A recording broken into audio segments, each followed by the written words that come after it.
everyone know this? A burning desire to share the secret with the world consumed me, and I began searching for people alive today who knew the secret. One by one, they began to emerge. I became a magnet. As I began to search, one great living master after another was drawn to me. When I discovered one teacher, that one would link to the next in a perfect chain. If I was on the wrong track, something else would catch my attention, and through the diversion, the next great teacher would appear. If I accidentally pressed the wrong link on an internet search, I would be led to a vital piece of information. In a few short weeks, I had traced the secret back through the centuries, and I had discovered the modern-day practitioners of the secret. The vision of taking the secret to the world in a film had become fixed in my mind, and over the following 2 months, my film and television production team learned the secret. It was imperative that every team member knew it, because without its knowledge, what we were about to attempt would be impossible. We did not have a single teacher secured to film, but we knew the secret, and so with utter faith, I flew from Australia to the United States, where the majority of the teachers were based. 7 weeks later, the secret team had filmed 55 of the greatest teachers across the United States, with over 120 hours of film. With every step, with every breath, we used the secret to create the secret. We literally magnetized everything and everyone to us. 8 months later, the secret was released. As the film swept the world, stories of miracles began to flood in. People wrote about healing from chronic pain, depression and disease, walking for the first time after an accident, even recovering from a deathbed. We have received thousands of accounts of the secret being used to bring about large sums of money and unexpected checks in the mail. People have used the secret to manifest their perfect homes, life partners, cars, jobs and promotions, with many accounts of businesses being transformed within days of applying the secret. There have been heartwarming stories of stressed relationships involving children being restored to harmony. Some of the most magnificent stories we've received have come from children using the secret to attract what they want, including high grades and friends. The secret has inspired doctors to share the knowledge with their patients, universities and schools with their students, health clubs with their clients, churches of all denominations and spiritual centres with their congregations. There are secret parties being held in homes around the world as people share the knowledge with loved ones and families. The secret has been used to attract all manner of things, from a specific feather to $10 million. All of this has taken place in the few months since the release of the film. My intention in creating The Secret was, and still is, that it will bring joy to billions around the world. The Secret team is experiencing the realization of that intention every day. We receive thousands upon thousands of letters from people across the world, of all ages, all races and all nationalities, expressing gratitude for the joy of The Secret. There isn't a single thing that you cannot do with this knowledge. It doesn't matter who you are or where you are. The secret can give you whatever you want. 24 amazing teachers are featured in this book. Their words were filmed all over the United States, all at different times, yet they speak as one voice. This book contains the secret teachers' words, and it also contains miraculous stories of the secret in action. I have shared all of the easy paths, tips and shortcuts that I have learned so that you can live the life of your dreams. As you travel through its words and you learn the secret, you will come to know how you can have, be or do anything you want. You will come to know who you really are. You will come to know the true magnificence that awaits you.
What is the secret? Bob Proctor. You've probably been sitting there wondering, what is the secret? I'll tell you how I have come to understand it. We all work with one infinite power. We all guide ourselves by exactly the same laws. The natural laws of the universe are so precise that we don't even have any difficulty building spaceships. We can send people to the moon, and we can time the landing with the precision of a fraction of a second.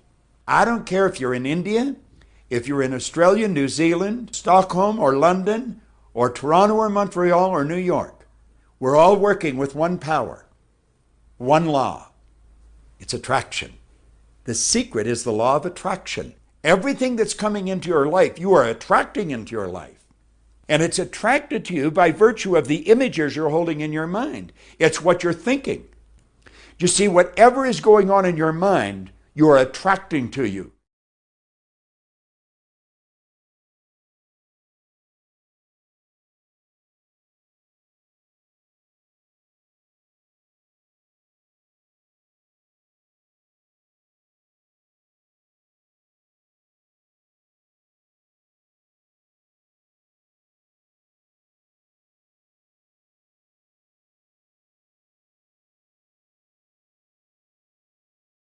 Robert Browning and William Blake delivered it in their poetry.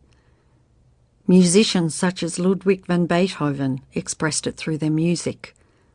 Artists such as Leonardo da Vinci depicted it in their paintings. Great thinkers including Socrates, Plato, Ralph Waldo Emerson, Pythagoras, Sir Francis Bacon, Sir Isaac Newton, Johann Wolfgang von Goethe, and Victor Hugo shared it in their teachings. Their names have been immortalised and their legendary existence has survived centuries.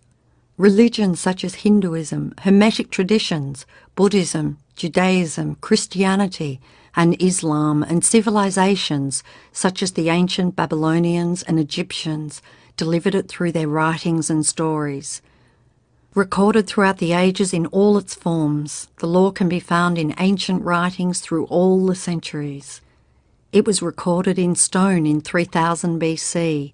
Even though some coveted this knowledge, and indeed they did, it has always been there for anyone to discover. The law began at the beginning of time. It has always been and will always be. It is the law that determines the complete order in the universe, every moment of your life and every single thing you experience in your life. It doesn't matter who you are or where you are, the law of attraction is forming your entire life experience, and this all-powerful law is doing that through your thoughts. You are the one who calls the law of attraction into action, and you do it through your thoughts. In 1912, Charles Harnell described the law of attraction as the greatest and the most infallible law upon which the entire system of creation depends.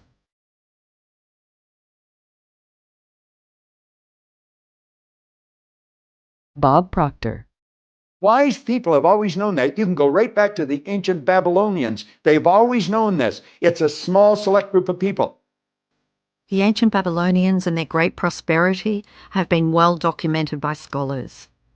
They are also known for creating one of the 7 wonders of the world, the Hanging Gardens of Babylon. Through their understanding and application of the laws of the universe, they became one of the wealthiest races in history.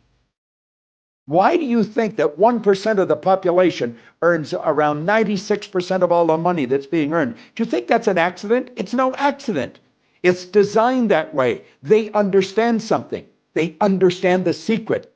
And you are being introduced to the secret.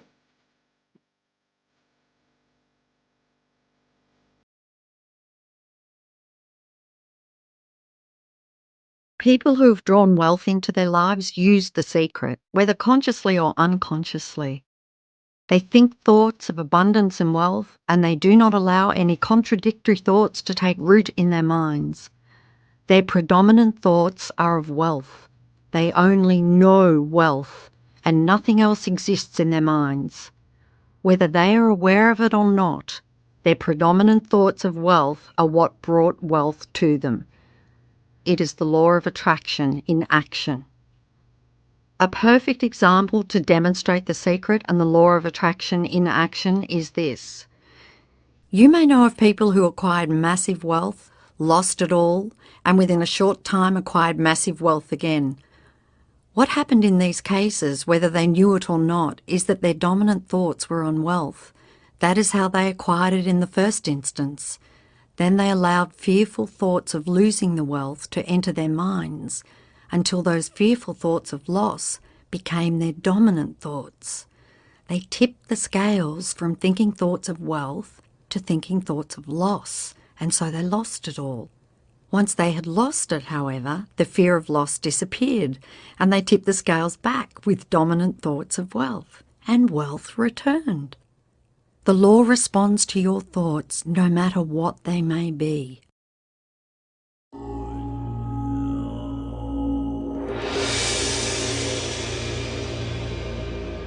Like attracts like. John Assaraf. The simplest way for me to look at the law of attraction is if I think of myself as a magnet, and I know that a magnet will attract to it. You are the most powerful magnet in the universe. You contain a magnetic power within you that is more powerful than anything in this world, and this unfathomable magnetic power is emitted through your thoughts. Bob Doyle, author and law of attraction specialist. Basically put, the law of attraction says that like attracts like, but we're really talking at a level of thought. The law of attraction says like attracts like. And so as you think a thought, you are also attracting like thoughts to you. Here are more examples you may have experienced of the law of attraction in your life. Have you ever started to think about something you were not happy about? And the more you thought about it, the worse it seemed? That's because as you think one sustained thought, the law of attraction immediately brings more like thoughts to you. In a matter of minutes, you've gotten so many like unhappy thoughts coming to you that the situation seems to be getting worse. The more you think about it, the more upset you get. You may have experienced attracting like thoughts when you listened to a song and then found that you couldn't get that song out of your head. The song just kept playing over and over in your mind. When you listened to that song, even though you may not have realized it, you gave your full attention and focus of thought to it. As you did that, you were powerfully attracting more like thoughts of that song. And so the law of attraction moved into action and delivered more thoughts of that song, over and over again. John Assaraf.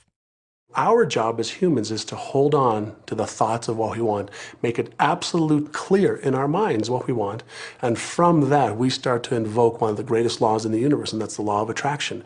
You become what you think about most, but you also attract what you think about most. Your life right now is a reflection of your past thoughts. That includes all the great things and all the things you consider not so great. Since you attract to you what you think about most, it is easy to see what your dominant thoughts have been on every subject of your life, because that is what you have experienced. Until now. Now you are learning the secret, and with this knowledge, you can change everything.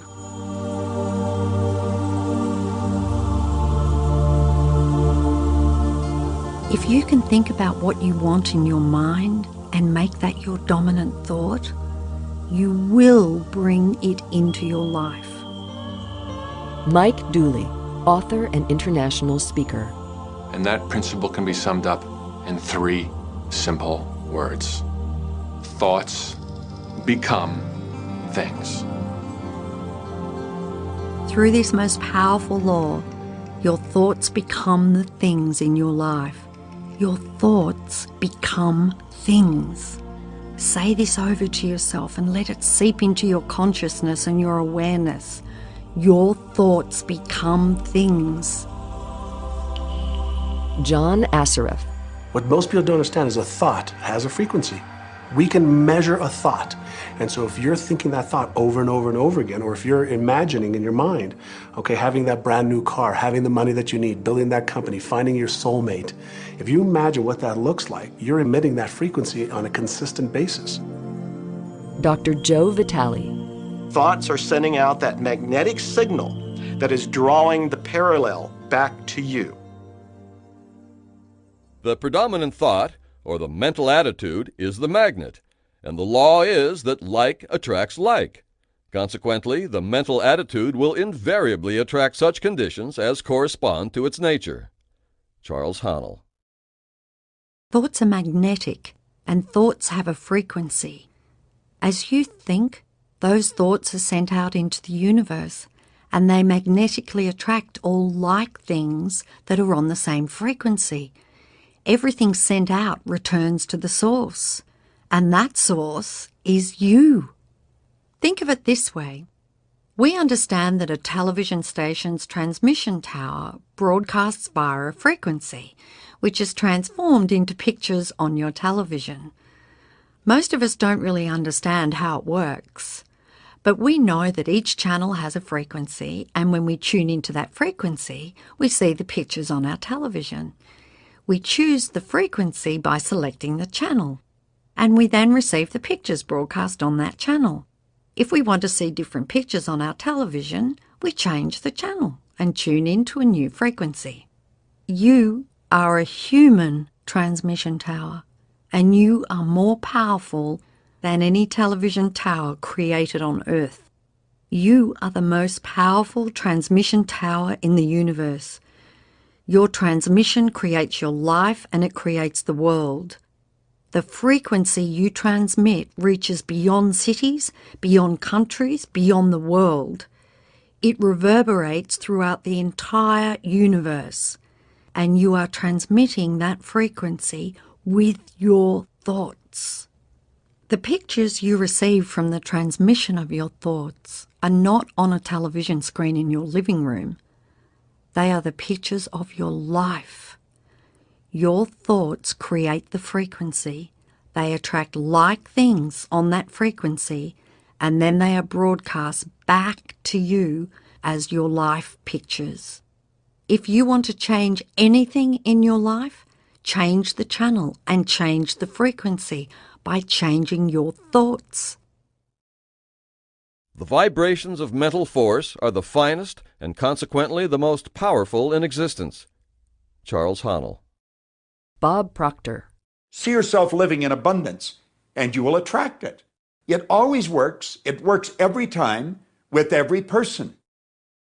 As you think of yourself living in abundance, you are powerfully and consciously determining your life through the law of attraction. It's that easy. But then the most obvious question becomes, why isn't everybody living the life of their dreams?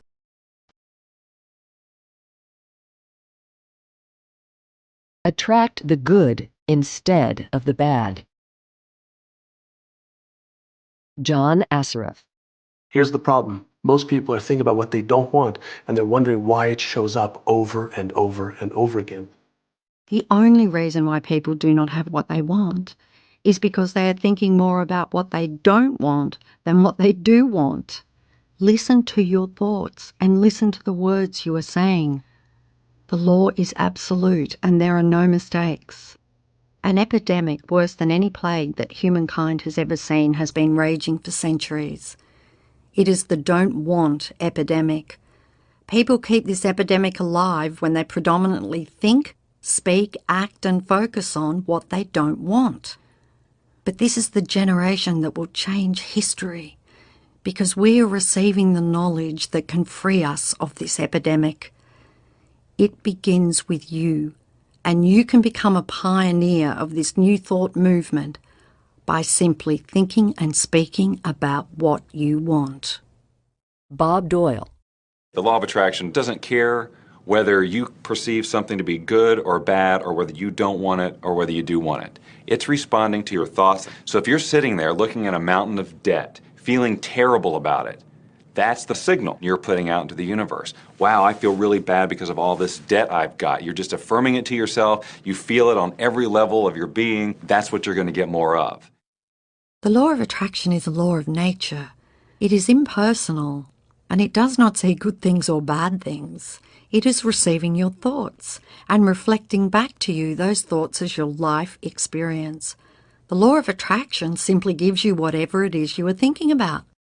Lisa Nichols, author and personal empowerment advocate. The law of attraction is really obedient. When you think of the things that you want and you focus on them with all of your intention, the law of attraction will give you what you want every time. When you focus on the things that you don't want, I don't want to be late, I don't want to be late. The law of attraction doesn't hear that you don't want it. It manifests the things that you're thinking of. And so it's going to show up over and over and over again. The law of attraction is not biased to wants or don't wants.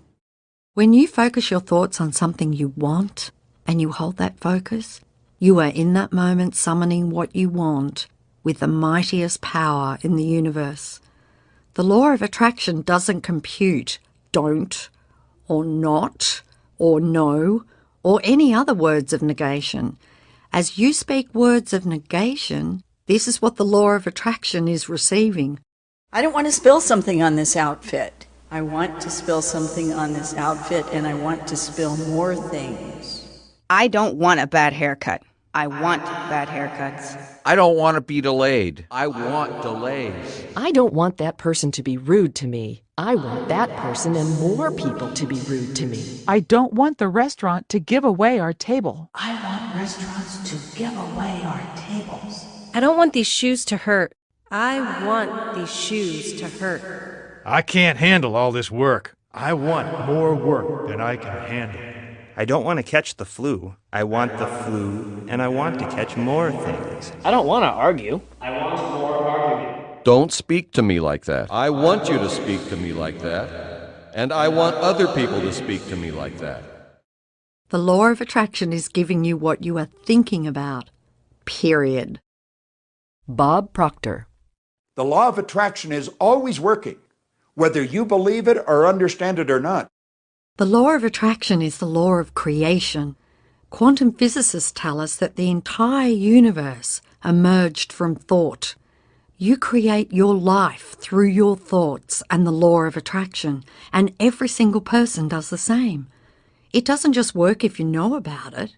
It has always been working in your life and every other person's life throughout history. When you become aware of this great law, then you become aware of how incredibly powerful you are to be able to think your life into existence. Lisa Nichols. It's working as much as you're thinking. Anytime your thoughts are flowing, the law of attraction is operational. When you're thinking about the past, the present, or the future, the law of attraction is working. It's an ongoing process. You don't press pause, you don't press stop. It is forever in action, as your thoughts are. Whether we realize it or not, we are thinking most of the time. If you are speaking or listening to someone, you are thinking. If you're reading the newspaper or watching television, you are thinking. When you recall memories from your past, you are thinking. When you are considering something in your future, you are thinking. When you are driving, you are thinking. When you are getting ready in the morning, you are thinking. For many of us, the only time we are not thinking is when we are asleep.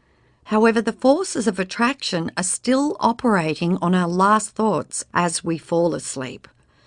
Make your last thoughts before going to sleep good thoughts. Michael Bernard Beckwith. Creation is always happening. Every time an individual has a thought or a prolonged, chronic way of thinking, they're in the creation process. Something is going to manifest out of those thoughts. What you are thinking now is creating your future life. You create your life with your thoughts. Because you are always thinking, you are always creating. What you think about the most or focus on the most is what will appear as your life. Like all the laws of nature, there is utter perfection in this law. You create your life. Whatever you sow, you reap. Your thoughts are seeds, and the harvest you reap will depend on the seeds you plant. If you are complaining, the law of attraction will powerfully bring into your life more situations for you to complain about. If you are listening to someone else complain and focusing on that, sympathizing with them, agreeing with them, in that moment you are attracting more situations to yourself to complain about. The law is simply reflecting and giving back to you exactly what you are focusing on with your thoughts. With this powerful knowledge, you can completely change every circumstance and event in your entire life by changing the way you think. Bill Harris, teacher and founder of Centerpoint Research Institute.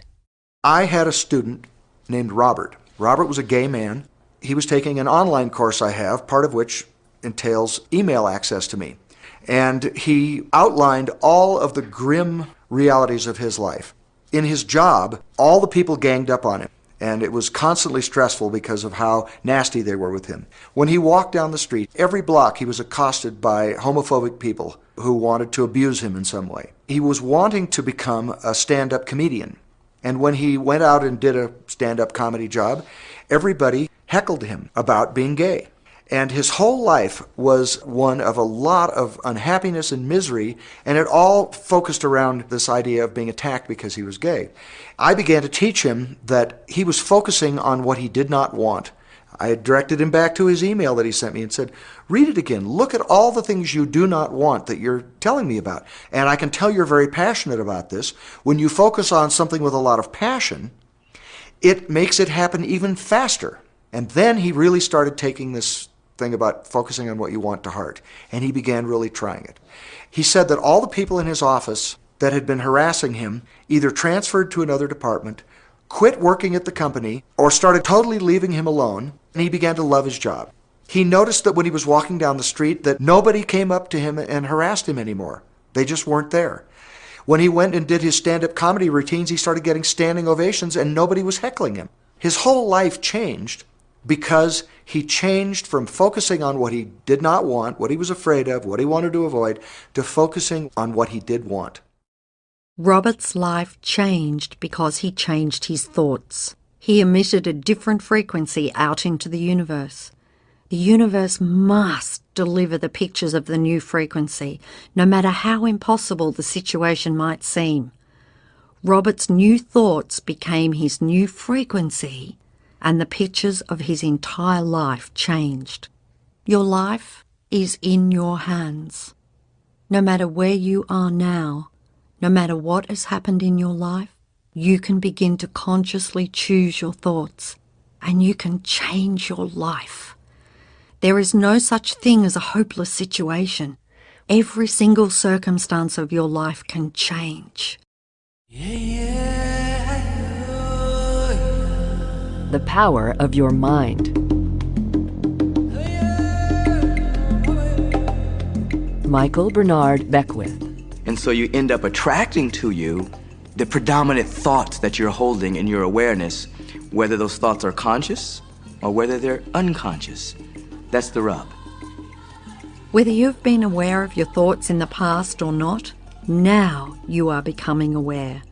Right now, with the knowledge of the secret, you are waking up from a deep sleep and becoming aware.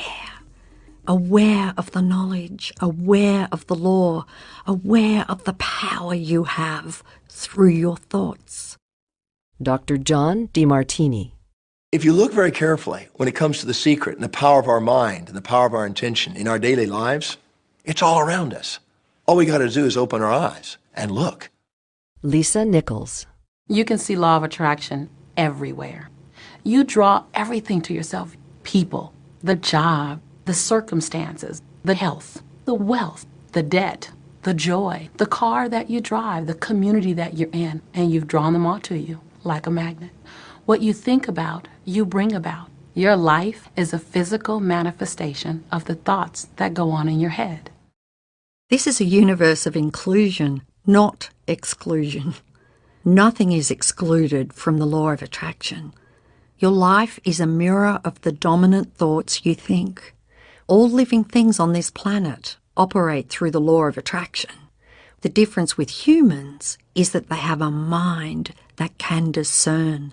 They can use their free will to choose their thoughts. They have the power to intentionally think and create their entire life with their mind. Dr. Fred Alan Wolfe, quantum physicist, lecturer, and award-winning author. I mean, I'm not talking to you from the point of view of just wishful thinking or imaginary craziness. I'm talking to you from a deeper, basic understanding. Quantum physics really begins to point to this discovery. It says that you can't have a universe without mind entering into it, that the mind is actually shaping the very thing that is being perceived. If you think about the analogy of being the most powerful transmission tower in the universe, you will see the perfect correlation with Dr. Wolfe's words. Your mind thinks thoughts, and the pictures are broadcast back as your life experience. You not only create your life with your thoughts, but your thoughts add powerfully to the creation of the world. If you thought that you were insignificant and had no power in this world, think again. Your mind is actually shaping the world around you. The amazing work and discoveries of the quantum physicists over the last 80 years has brought us to a greater understanding of the unfathomable power of the human mind to create. Their work parallels the words of the world's great minds, including Carnegie, Emerson, Shakespeare, Bacon, Krishnamurti, and Buddha. Bob Proctor. If you don't understand it, doesn't mean you should reject it. You don't understand electricity probably, and yet you enjoy the benefits of it. Do you know how it works? I don't know how it works, but I do know this, that you can cook a man's dinner with electricity, and you can also cook the man. Michael Bernard Beckwith. People oftentimes, when they begin to understand the great secret, become frightened of all of these negative thoughts that they have. It has been proven now scientifically that an affirmative thought is hundreds of times more powerful than a negative thought. So that eliminates a degree of worry right there. It really does take many negative thoughts and persistent negative thinking to bring something negative into your life. However, if you persist in thinking negative thoughts over a period of time, they will appear in your life.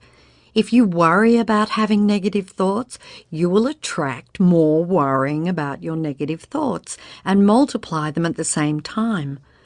Decide right now that you are going to think only good thoughts. At the same time, proclaim to the universe that all your good thoughts are very powerful and that any negative thoughts are very weak. Lisa Nichols. Thank God there's a time delay, that all of your thoughts don't come true instantly. We'd be in trouble if they did. The time delay serves you. It allows you to reassess, think about what you want, and make a new choice. All of your power to create your life is available right now, because right now is when you are thinking. If you have had some thoughts that will not be beneficial when they manifest, then right now you can change your thinking.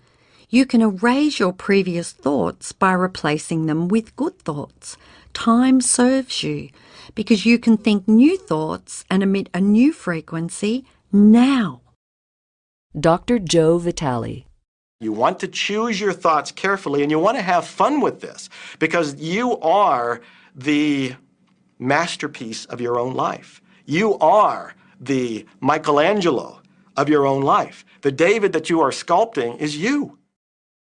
One way to master your mind is to learn to quiet your mind. Without exception, every teacher in this book uses meditation as a daily practice. It wasn't until I discovered the secret that I realized how powerful meditation can be. Meditation quiets your mind, helps you control your thoughts, and revitalizes your body. The great news is that you don't have to set aside hours to meditate. Just 3 to 10 minutes a day to begin with can be incredibly powerful for gaining control over your thoughts. To become aware of your thoughts, you can also set the intention, I am the master of my thoughts. Say it often, meditate on it, and as you hold to that intention, by the law of attraction, you must become that. You are now receiving the knowledge that will enable you to create the most magnificent version of you. The possibility of that version of you already exists on the frequency of the most magnificent version of you. Decide what you want to be, do, and have. Think the thoughts of it. Emit the frequency, and your vision will become your life.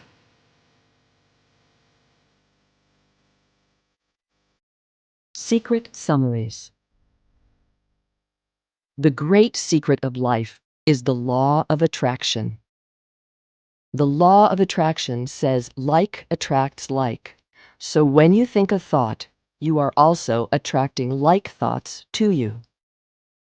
Thoughts are magnetic, and thoughts have a frequency. As you think thoughts, they are sent out into the universe, and they magnetically attract all like things that are on the same frequency. Everything sent out returns to the source, you. You are like a human transmission tower, transmitting a frequency with your thoughts. If you want to change anything in your life, change the frequency by changing your thoughts. Your current thoughts are creating your future life. What you think about the most or focus on the most will appear as your life. Your thoughts become things.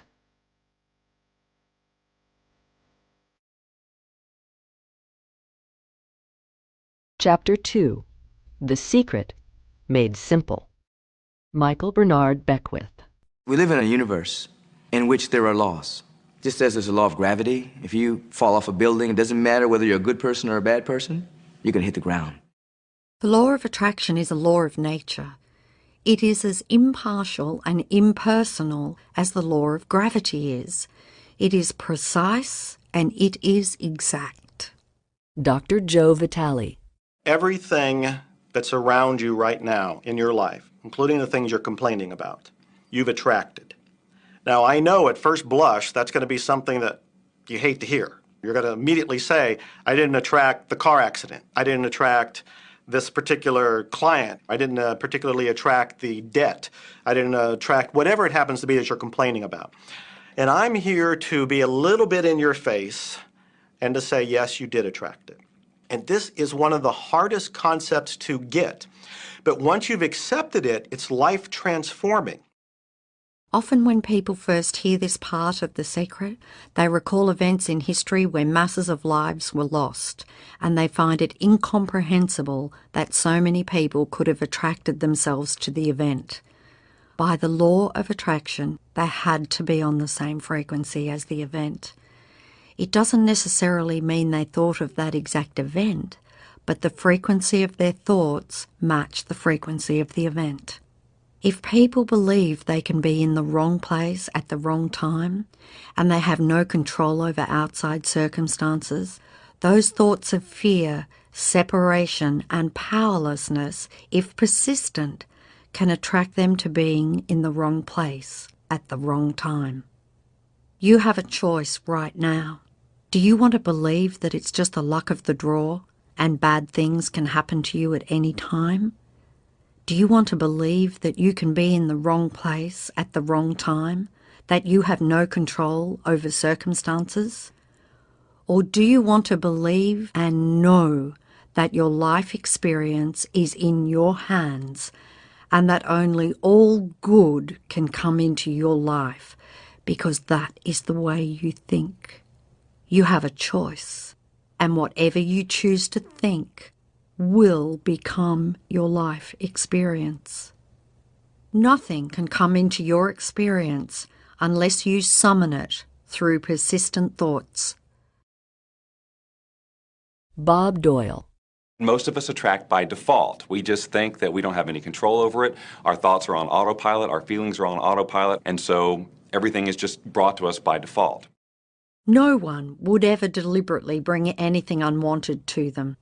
Without the knowledge of the secret, it is easy to see how some unwanted things may have occurred in your life or other people's lives.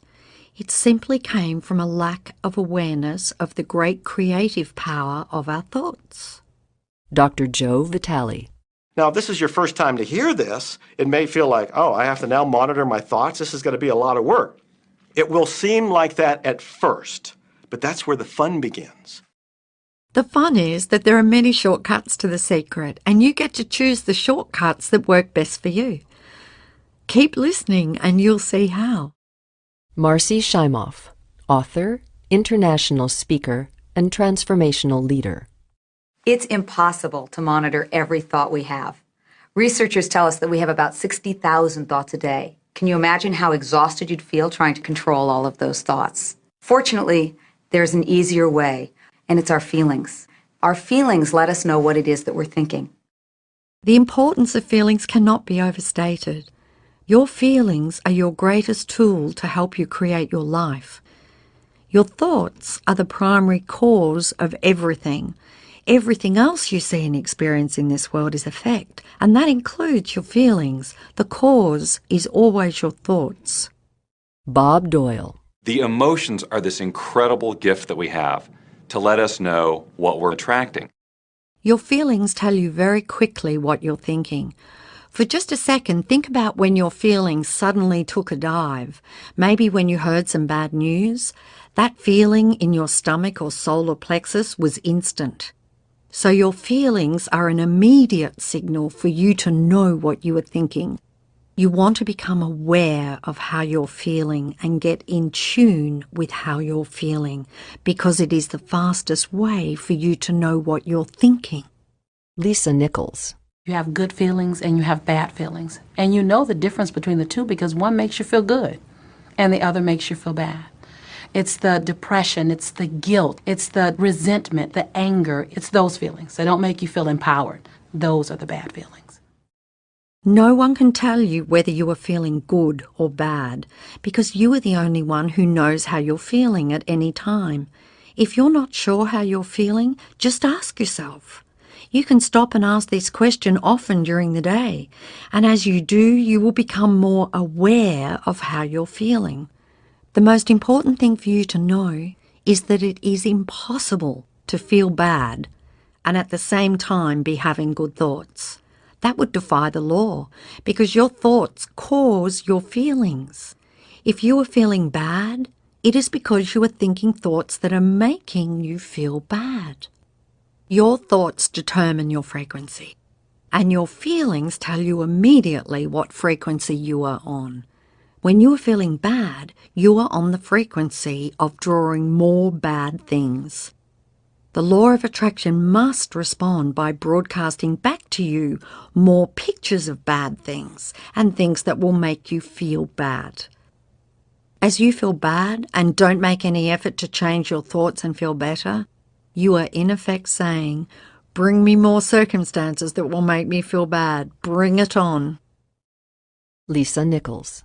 The flip side to that is that you have good emotions, good feelings, and you know when they come because they make you feel good. Excitement, joy, gratitude, love. Imagine if we can feel that way every day. When you celebrate the good feelings, you'll draw to you more good feelings and things that make you feel good. Bob Doyle. It's really so simple. It's right there. The answer is, what am I attracting right now? Well, how do you feel? I feel good. Well, good. Keep doing that. It is impossible to feel good and at the same time be having negative thoughts. If you are feeling good, it is because you are thinking good thoughts. You see, you can have whatever you want in your life, no limits. But there's one catch. You have to feel good. And when you think about it, isn't that all you ever want? The law is indeed perfect. Marcy Shimoff. If you're feeling good, then you're creating a future that's on track with what you're desiring. If you're feeling bad, you're creating a future that's off track with your desires. So as you go about your day, the law of attraction is working in every second. Everything we think, everything we're feeling is creating our future. If you're worried, if you're in fear, then that's bringing more of that into your life throughout the day. When you are feeling good, you must be thinking good thoughts. So you are on track and you are emitting a powerful frequency that is attracting back to you more good things that will make you feel good. Seize those moments when you are feeling good and milk them. Be aware that as you are feeling good, you are powerfully attracting more good things to you. Let's go one step further. What if your feelings are actually communication from the universe to let you know what you're thinking? Jack Canfield. Our feelings are a feedback mechanism to us about whether we're on track or not, whether we're on course or off course. Remember that your thoughts are the primary cause of everything. So when you think a sustained thought, it is immediately sent out into the universe. That thought magnetically attaches itself to the like frequency, and then within seconds sends the reading of that frequency back to you through your feelings. Put another way, your feelings are communication back to you from the universe, telling you what frequency you are currently on. Your feelings are your frequency feedback mechanism. When you are feeling good feelings, it is communication back from the universe saying you are thinking good thoughts. Likewise, when you are feeling bad, you are receiving communication back from the universe saying you are thinking bad thoughts. So when you are feeling bad, it is communication from the universe, and in effect it is saying something like this. Warning, change thinking now. Negative frequency recording. Change frequency. Counting down to manifestation. Warning. The next time you are feeling bad or feeling any negative emotion, listen to the signal you are receiving from the universe. In that moment, you are blocking your own good from coming to you because you are on a negative frequency. Change your thoughts and think about something good. And when the good feelings start to come, you will know it was because you shifted yourself onto a new frequency, and the universe has confirmed it with better feelings. Bob Doyle. You're getting exactly what you're feeling about, not so much what you're thinking about. That's why people, if they stub their toe out of bed, they tend to spiral. The whole day goes like that. They have no clue that a simple shifting of their emotions can change their entire day and life. If you start out having a good day and you're in that particular happy feeling, as long as you don't allow something to change your mood, you're going to continue to attract, by the law of attraction, more situations, circumstances, people that sustain that happy feeling. We all have experienced those days or times when one thing after another goes wrong. The chain reaction began with one thought. Whether you were aware of it or not, the one bad thought attracted more bad thoughts, the frequency locked in, and eventually something went wrong. Then, as you reacted to that one thing going wrong, you attracted more things going wrong. Reactions just attract more of the same, and the chain reaction must keep occurring until you move yourself off that frequency by intentionally changing your thoughts. You can shift your thoughts to what you want, receive confirmation through your feelings that you change your frequency, and the law of attraction will grab hold of that new frequency and send it back to you as the new pictures of your life.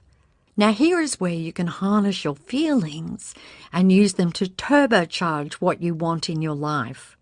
You can purposefully use your feelings to transmit an even more powerful frequency by adding feeling to what you're wanting. Michael Bernard Beckwith. You can begin right now to feel healthy. You can begin to feel prosperous. You can begin to feel the love that's surrounding you, even if it's not there. And what will happen is the universe will correspond to the nature of your song. The universe will correspond to the nature of that inner feeling and manifest because that's the way you feel. So what are you feeling now? take a few moments to think about how you feel. If you're not feeling as good as you'd like to, focus on feeling your feelings inside and purposefully lift them. As you focus intensely on your feelings with the intention to lift yourself, you can powerfully elevate them. One way is to close your eyes, shutting out distractions, focus on your feelings inside, and smile for 1 minute. Lisa Nichols. Your thoughts and your feelings will create your life. It'll always be that way. Guaranteed. Just like the law of gravity, the law of attraction never slips up. You don't see pigs flying because the law of gravity made a mistake and forgot to apply gravity to pigs that day. Likewise, there are no exclusions to the law of attraction. If something came to you, you drew it with prolonged thought. The law of attraction is precise. Michael Bernard Beckwith. It's hard to swallow. But when we can begin to open ourselves up to that, the ramifications are awesome. It means that whatever thought has done in your life, it can be undone through a shift in your awareness. You have the power to change anything because you are the one who chooses your thoughts, and you are the one who feels your feelings. You create your own universe as you go along. Winston Churchill. Dr. Joe Vitale. It's really important that you feel good, because this feeling good is what goes out as a signal into the universe and starts to attract more of itself to you. So the more you can feel good, the more you will attract the things that help you feel good in order to keep bringing you up higher and higher. Bob Proctor. When you're feeling down, do you know that you can change it like that? Put on a beautiful piece of music. Start singing. That'll change your emotion. Or think of something beautiful. Think of a baby, maybe one you love, and dwell on it. Really keep that thought in your mind. Block everything out but that thought. I guarantee you'll start to feel good. Make a list of some secret shifters to have up your sleeve. By secret shifters, I mean things that can change your feelings in a snap. It might be beautiful memories, future events, funny moments, nature, a person you love, your favourite music. Then if you find yourself angry or frustrated or not feeling good, turn to your secret shifters list and focus on one of them. Different things will shift you at different times, so if one doesn't work, go to another. It only takes a minute or two of changing focus to shift yourself and shift your frequency.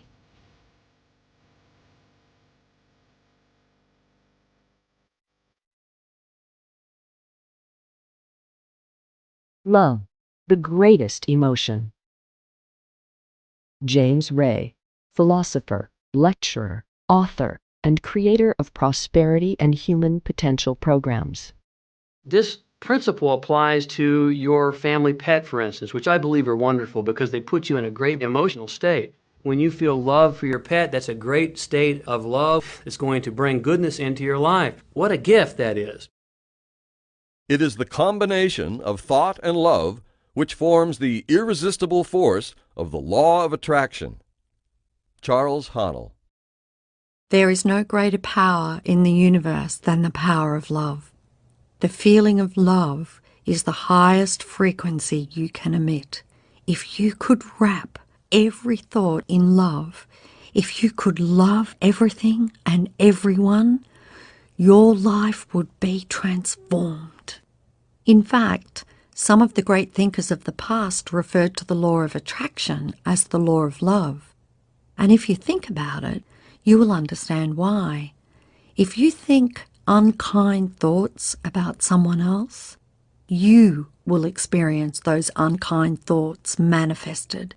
You cannot harm another with your thoughts. You only harm you. If you think thoughts of love, guess who receives the benefits? You. So if your predominant state is love, the law of attraction or the law of love responds with the mightiest force because you are on the highest frequency possible.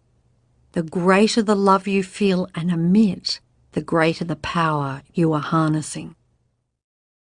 The principle which gives the thought the dynamic power to correlate with its object, and therefore to master every adverse human experience, is the law of attraction, which is another name for love. This is an eternal and fundamental principle inherent in all things, in every system of philosophy, in every religion, and in every science.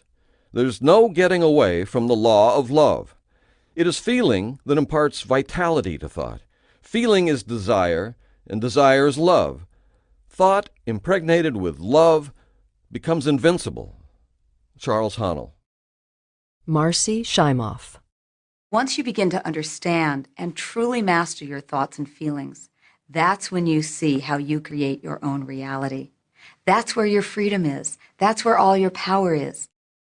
Marcy Shimoff shared a wonderful quote from the great Albert Einstein. Einstein said the most important question any human being can ask themselves is this a friendly universe? Knowing the law of attraction, the only answer to give is, yes, the universe is friendly. Why? Because when you answer in this way, by the law of attraction, you must experience that. Albert Einstein posed this powerful question because he knew the secret. He knew by asking the question, it would force us to think and make a choice. He gave us a great opportunity just by posing the question. To take Einstein's intention even further, you can affirm and proclaim, this is a magnificent universe. The universe is bringing all good things to me. The universe is conspiring for me in all things. The universe is supporting me in everything I do. The universe meets all my needs immediately. Know that this is a friendly universe. Jack Canfield. Since I learned the secret and started applying it to my life has truly become magical. I think the kind of life that everybody dreams of, and I live on a day-to-day basis. I live in a $4.5 million mansion. I have a wife to die for. I get to vacation in all the fabulous spots of the world. I've climbed mountains, I've explored, I've been on safaris. And all of this happens and continues to happen because of knowing how to apply the secret. Bob Proctor. Life can be absolutely phenomenal, and it should be, and it will be, when you start using the secret. This is your life, and it's been waiting for you to discover it. Up until now, you may have been thinking that life is hard and a struggle, and so by the law of attraction, you will have experienced life as hard and a struggle. Begin right now to shout to the universe, life is so easy. Life is so good. All good things come to me. There is a truth deep down inside of you that has been waiting for you to discover it. And that truth is this: you deserve all good things life has to offer. You know that inherently because you feel awful when you are experiencing the lack of good things. All good things are your birthright. You are the creator of you, and the law of attraction is your magnificent tool to create whatever you want in your life. Welcome to the magic of life and the magnificence of you.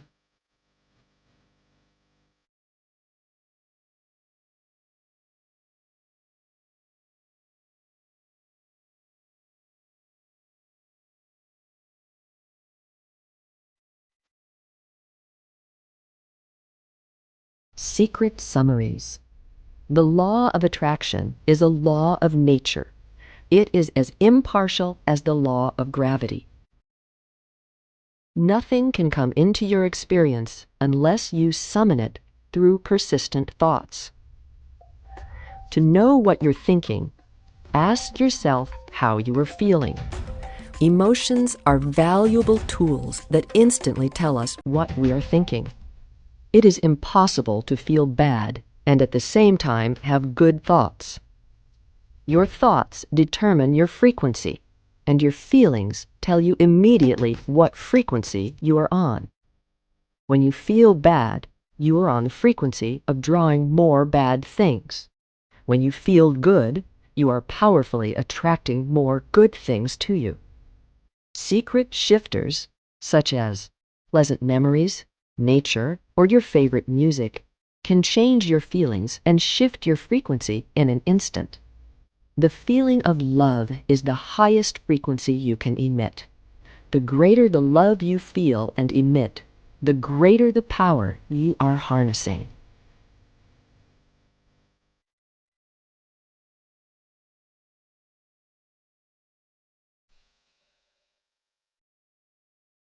Chapter 3. How to Use the Secret. You are a creator, and there is an easy process to create using the law of attraction. The greatest teachers and avatars have shared the creative process through their wondrous work in a myriad of forms. Some great teachers created stories to demonstrate how the universe works. The wisdom contained in their stories has been handed down through the centuries and has become legendary. Many people living today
The creative process. The creative process used in the film of The Secret, which was taken from the New Testament in the Bible, is an easy guideline for you to create what you want in 3 simple steps. Step 1. Ask. Lisa Nichols. The first step is to ask. Make a command to the universe. Let the universe know what you want. The universe responds to your thoughts. Bob Proctor. What do you really want? Sit down and write it out on a piece of paper. Write it in the present tense. You might begin by writing, I am so happy and grateful now that, and then explain how you want your life to be in every area. You get to choose what you want, but you must get clear about what you want. This is your work. If you're not clear, then the law of attraction cannot bring you what you want. You will be sending out a mixed frequency, and you can only attract mixed results. For the first time in your life, perhaps, work out what it is you really want. Now that you know you can have, be, or do anything, and there are no limits, what do you want? Asking is the first step in the creative process, so make it a habit to ask. If you have to make a choice and you don't know which way to go, ask. You should never be stumped on anything in your life. Just ask. Dr. Joe Vitale. This is really fun. This is like having the universe as your catalog, and you flip through it and you go, well, I'd like to have this experience, and I'd like to have that product, and I'd like to have a person like that. It is you just placing your order with the universe. It's really that easy. You do not have to ask over and over again. Just ask once. It is exactly like placing an order from a catalogue. You only ever order something once.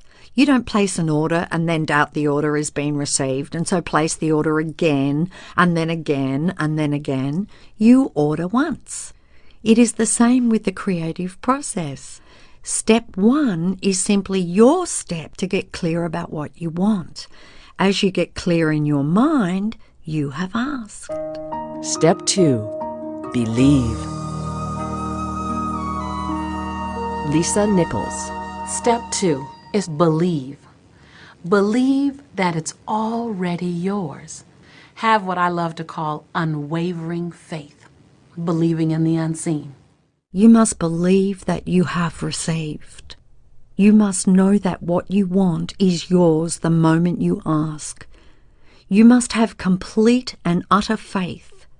If you had placed an order from a catalogue, you would relax, know you were going to receive what you ordered, and get on with your life. See the things that you want as already yours. Know that they will come to you at need. Then, let them come. Don't fret and worry about them. Don't think about your lack of them. Think of them as yours, as belonging to you, as already in your possession. Robert Collier. In the moment you ask and believe and know you already have it in the unseen, the entire universe shifts to bring it into the scene. You must act, speak, and think as though you are receiving it now. Why? The universe is a mirror, and the law of attraction is mirroring back to you your dominant thoughts. So doesn't it make sense that you have to see yourself as receiving it?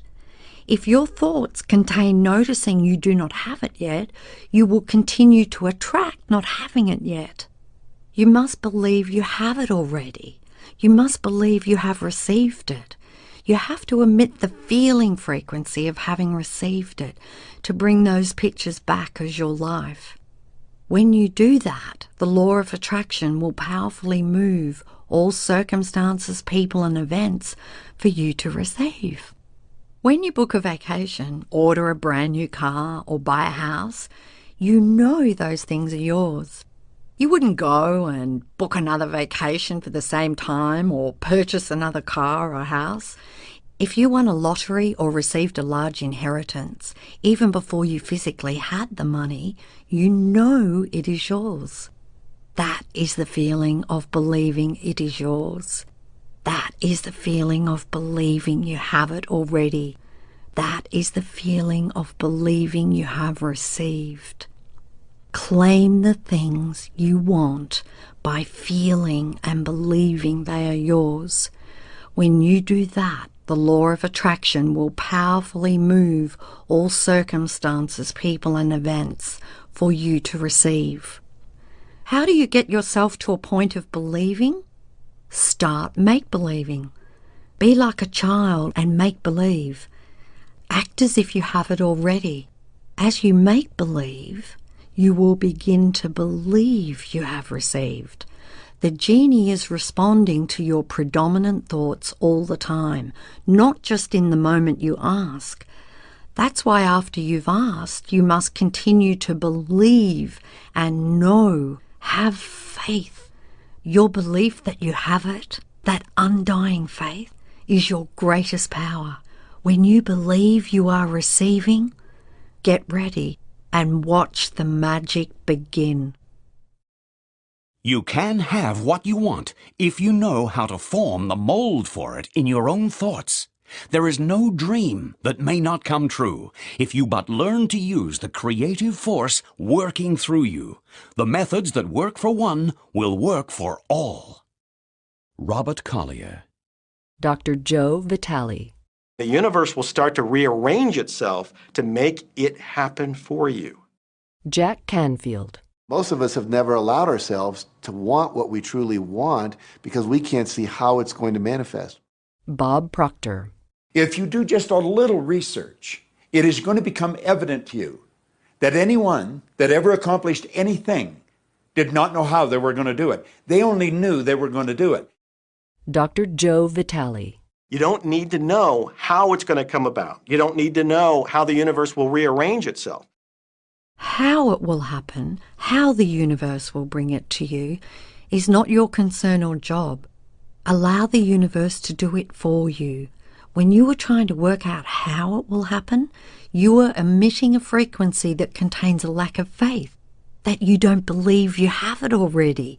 You think you have to do it, and you do not believe the universe will do it for you. The how is not your part in the creative process. Bob Proctor. You don't know how, it'll be shown to you. You will attract the way. Lisa Nichols. Most of the time when we don't see the things that we've requested, we get frustrated, we get disappointed, and we begin to become doubtful. The doubt brings about a feeling of disappointment. Recognize that feeling and replace it with a feeling of unwavering faith. I know, like I know, like I know that it's on its way. Step 3. Receive. Lisa Nichols. Step 3, and the final step in the process, is to receive. Begin to feel wonderful about it. Feel the way you will feel once it arrives. Feel it now. Marcy Shimoff. And in this process, it's important to feel good, to be happy, because when you're feeling good, you're putting yourself in the frequency of what it is that you're wanting. Michael Bernard Beckwith. This is a feeling universe. So if you just intellectually believe something, but you have no corresponding feeling underneath that, you don't necessarily have enough power to manifest what you want in your life. You have to feel it. Ask once, believe you have received, and all you have to do to receive is feel good. When you are feeling good, you are on the frequency of receiving. You are on the frequency of all good things coming to you, and you will receive what you have asked for. You wouldn't ask for anything unless it was going to make you feel good in the receiving of it, would you? So get yourself on the feel-good frequency and you will receive. A fast way to get yourself on that frequency is to say, I am receiving now. I am receiving all the good in my life now. And feel it. Feel it as though you have received. A dear friend of mine, Marcy, is one of the greatest manifestors I've seen, and she feels everything. She feels what it would feel like to have what she is asking for. She feels everything into existence. She doesn't get caught up in how, when, or where. She just feels it, and then it manifests. So feel good now. Bob Proctor. When you turn that fantasy into a fact, you're in the position to build bigger and better fantasies. And that, my friend, is the creative process. Whatsoever ye shall ask in prayer, believing, ye shall receive. Matthew chapter 21, verse 22. What things soever ye desire, when ye pray, believe that ye receive them, and ye shall have them. Mark chapter 11, verse 24. Bob Doyle. So the law of attraction, the study and practice of the law of attraction is figuring out what will help you generate the feelings of having it now. Go test drive that car. Go shop for that home. Get in the house. Do whatever you have to do to generate the feelings of having it now and remember them. Whatever you can do to do that will help you to literally attract it.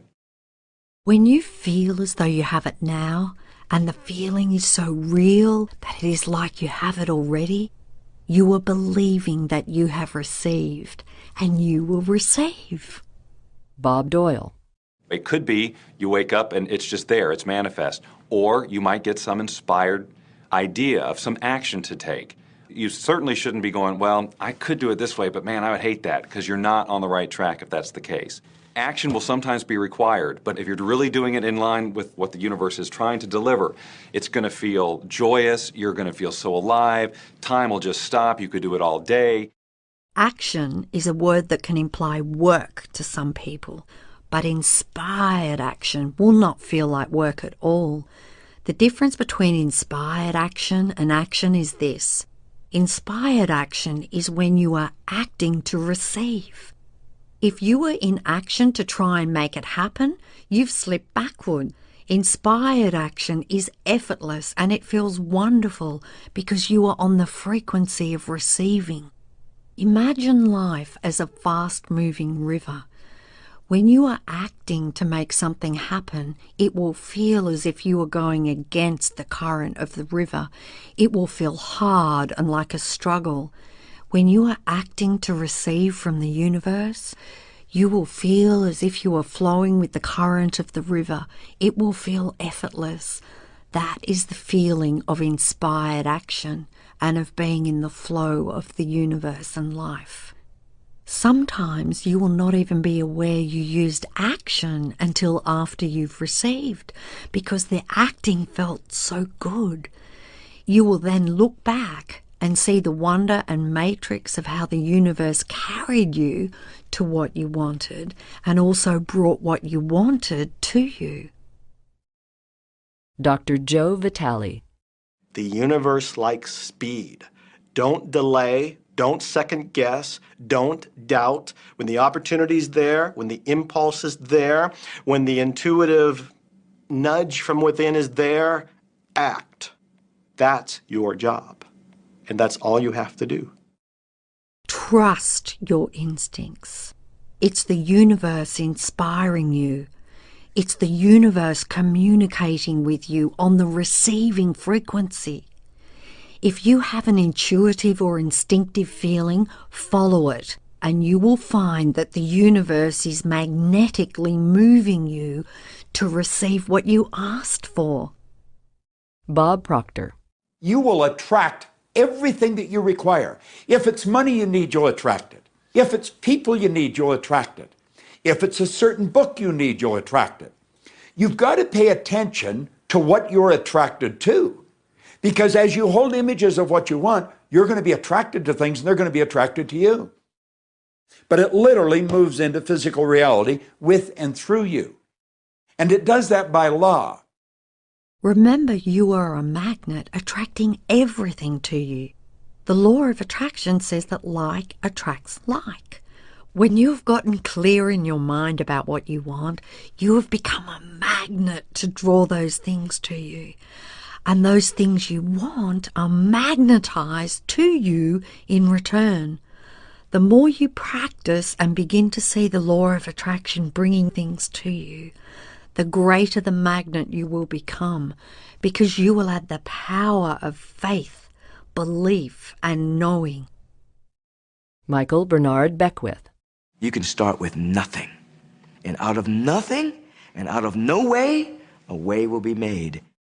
All you require is you and your ability to think things into being.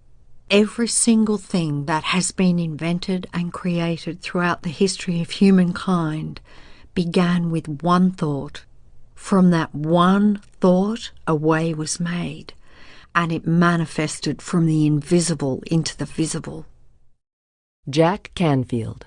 Think of this, a car driving through the night. The headlights only go 100 to 200 feet forward.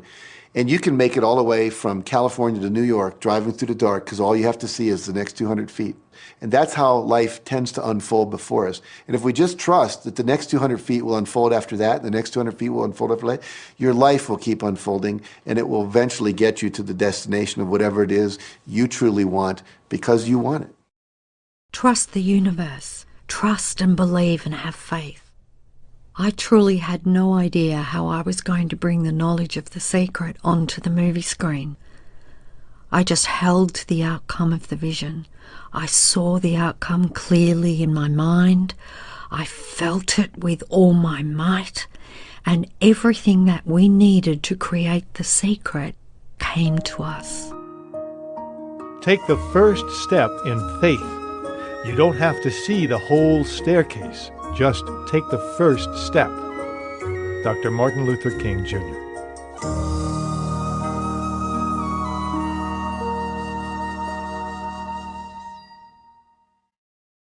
The secret and your body. Let's look at using the creative process for those who feel they are overweight and who want to lose weight. The first thing to know is that if you focus on losing weight, you will attract back having to lose more weight. So get having to lose weight out of your mind. It's the very reason why diets don't work. Because you are focused on losing weight, you must attract back continually having to lose weight. The second thing to know is that the condition of being overweight was created through your thought to it. To put it in the most basic terms, if someone is overweight, it came from thinking fat thoughts, whether that person was aware of it or not. A person cannot think thin thoughts and be fat. It completely defies the law of attraction. Whether people have been told they have a slow thyroid, a slow metabolism, or their body size is hereditary, these are all disguises for thinking fat thoughts. If you accept any of these conditions as applicable to you and you believe it, it must become your experience, and you will continue to attract being overweight. After I had my 2 daughters, I was overweight, and I know it came from listening to and reading the messages that it is hard to lose weight after having a baby, and even harder after the second baby.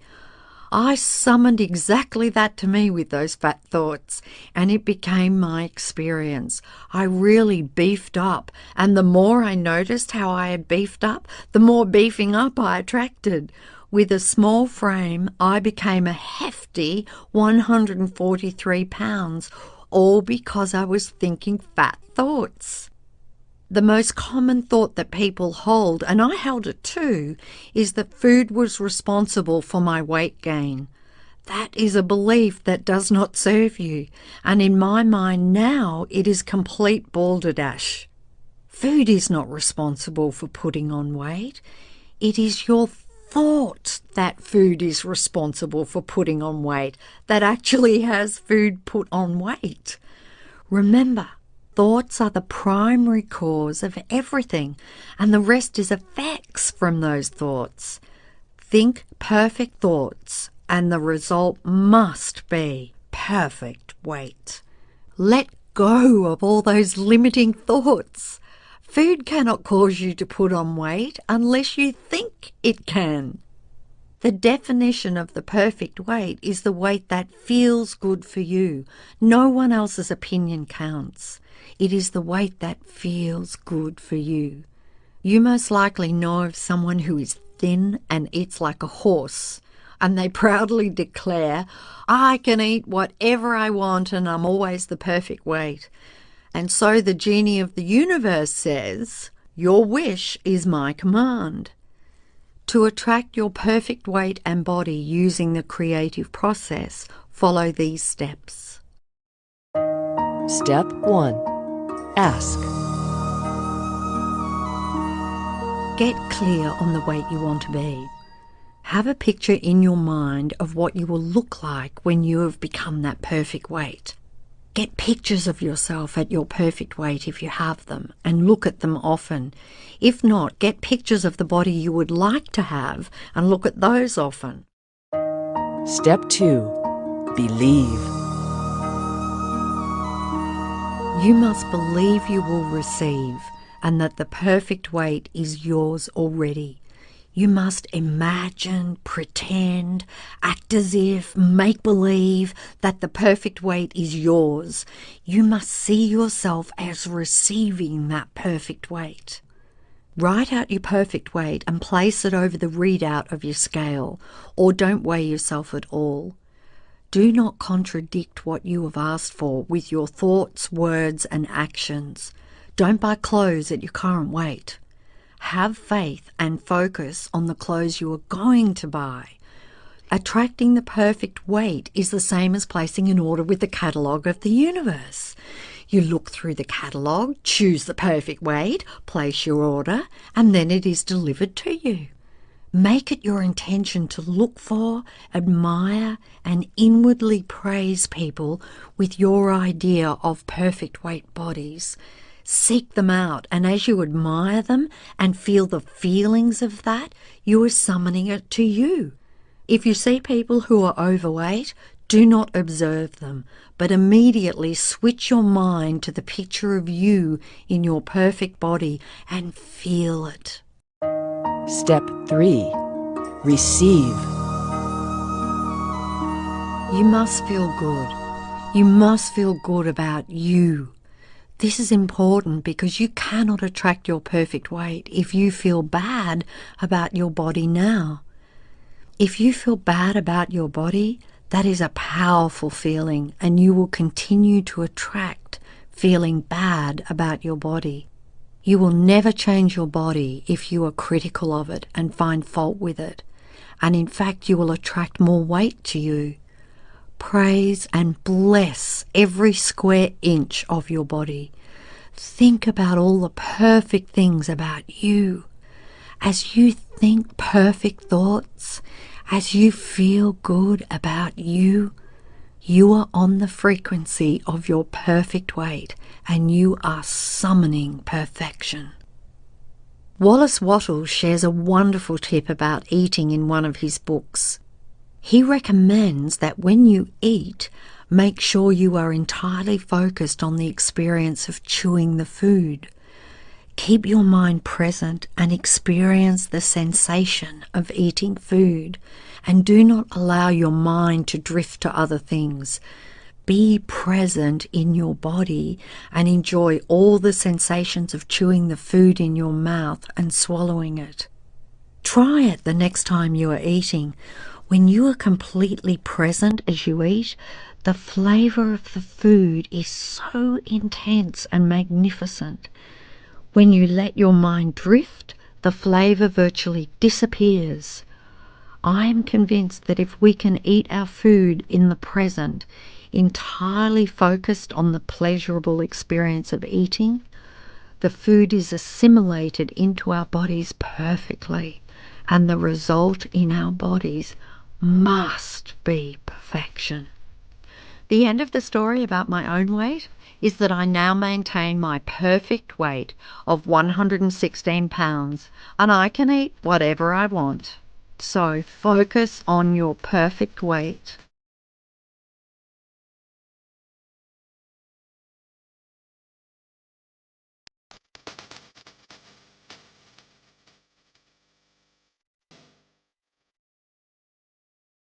How long does it take?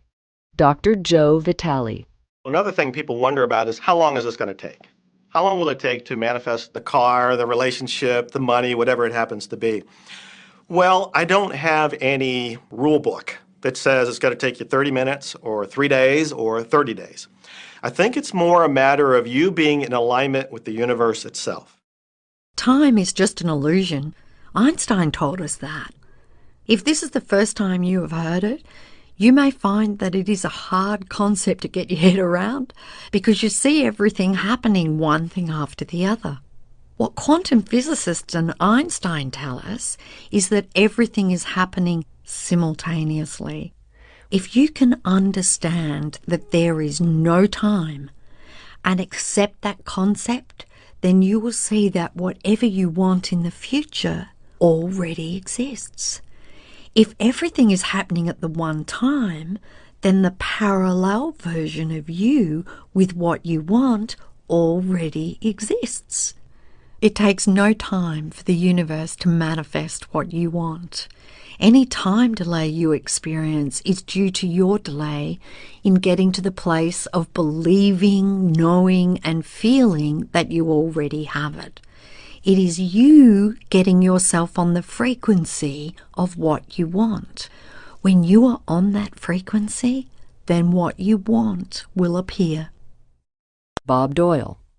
Size is nothing to the universe. It is no more difficult to attract on a scientific level something that we consider huge to something that we consider infinitesimally small. The universe does everything it does with zero effort. Grass doesn't strain to grow. It's effortless. It's just this great design. It's all about what's going on up here. It's about what we put in place, saying this is big, it's going to take some time. This is small, oh, I'll give it an hour. You know, those are our rules that we define. There are no rules according to the universe. You provide the feelings of having it now, it will respond. There is no time for the universe, and there is no size for the universe. It is as easy to manifest $1 as it is to manifest $1 million. It's the same process, and the only reason why one may come faster and the other may take longer is because you thought that $1 million was a lot of money and that $1 was not very much. Bob Doyle. Some people have an easier time with little things, and so we sometimes say, well, start with something small, like a cup of coffee. Make it your intention to attract a cup of coffee today. Bob Proctor. Hold an image of talking to an old friend that you haven't seen for a long time. Somehow or another, somebody's going to start talking to you about that person. That person's going to phone you, or you'll get a letter from them. Starting with something small is an easy way to experience the law of attraction with your own eyes. Let me share a story with you of a young man who did exactly that. He watched The Secret film and he decided to start with something small. He created a picture of a feather in his mind, and he made sure this feather was unique. He created particular markings on the feather, so he would know without any doubt that if he saw this feather, it had come to him through his intentional use of the law of attraction. 2 days later, he was about to walk into a high-rise building on a street in New York City. He said he did not know why, but he just happened to look down. There, at his feet, at the entrance to a high-rise building in New York City, was the feather. Not just any feather, but the exact feather he had imagined. It was identical to the picture he had created in his mind, with all of its unique markings. In that moment, he knew without a shred of doubt that this was the law of attraction working in all its glory. He realized his amazing ability and power to attract something to himself through the power of his mind. With total faith, he has now moved on to creating much bigger things. David Shermer, investment trainer, teacher, and wealth specialist. People are amazed how that I line up car parks. And I've done this right from when I first understood The Secret. I would visualize a car space exactly where I want it, and 95% of the time it would be there for me, and I'd just pull straight in. 5% of the time I'd have to wait just a minute or two, and the person would pull out and I'd pull in. So I do that all the time. Now you might understand why a person who says, I always get parking spaces, gets them. Or why a person who says, I'm really lucky, I win things all the time, wins one thing after another all the time. These people expect it. Begin to expect great things, and as you do, you will create your life in advance.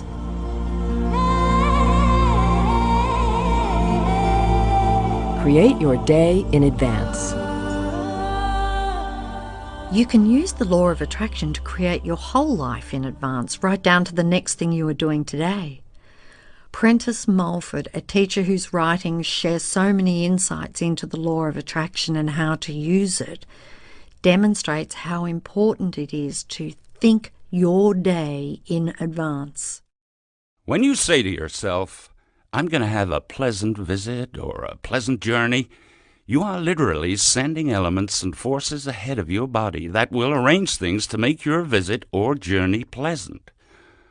When before the visit or the journey or the shopping trip you are in a bad humor, or fearful or apprehensive of something unpleasant, you are sending unseen agencies ahead of you which will make some kind of unpleasantness.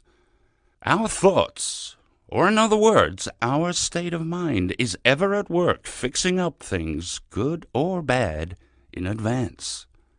Prentice Mulford.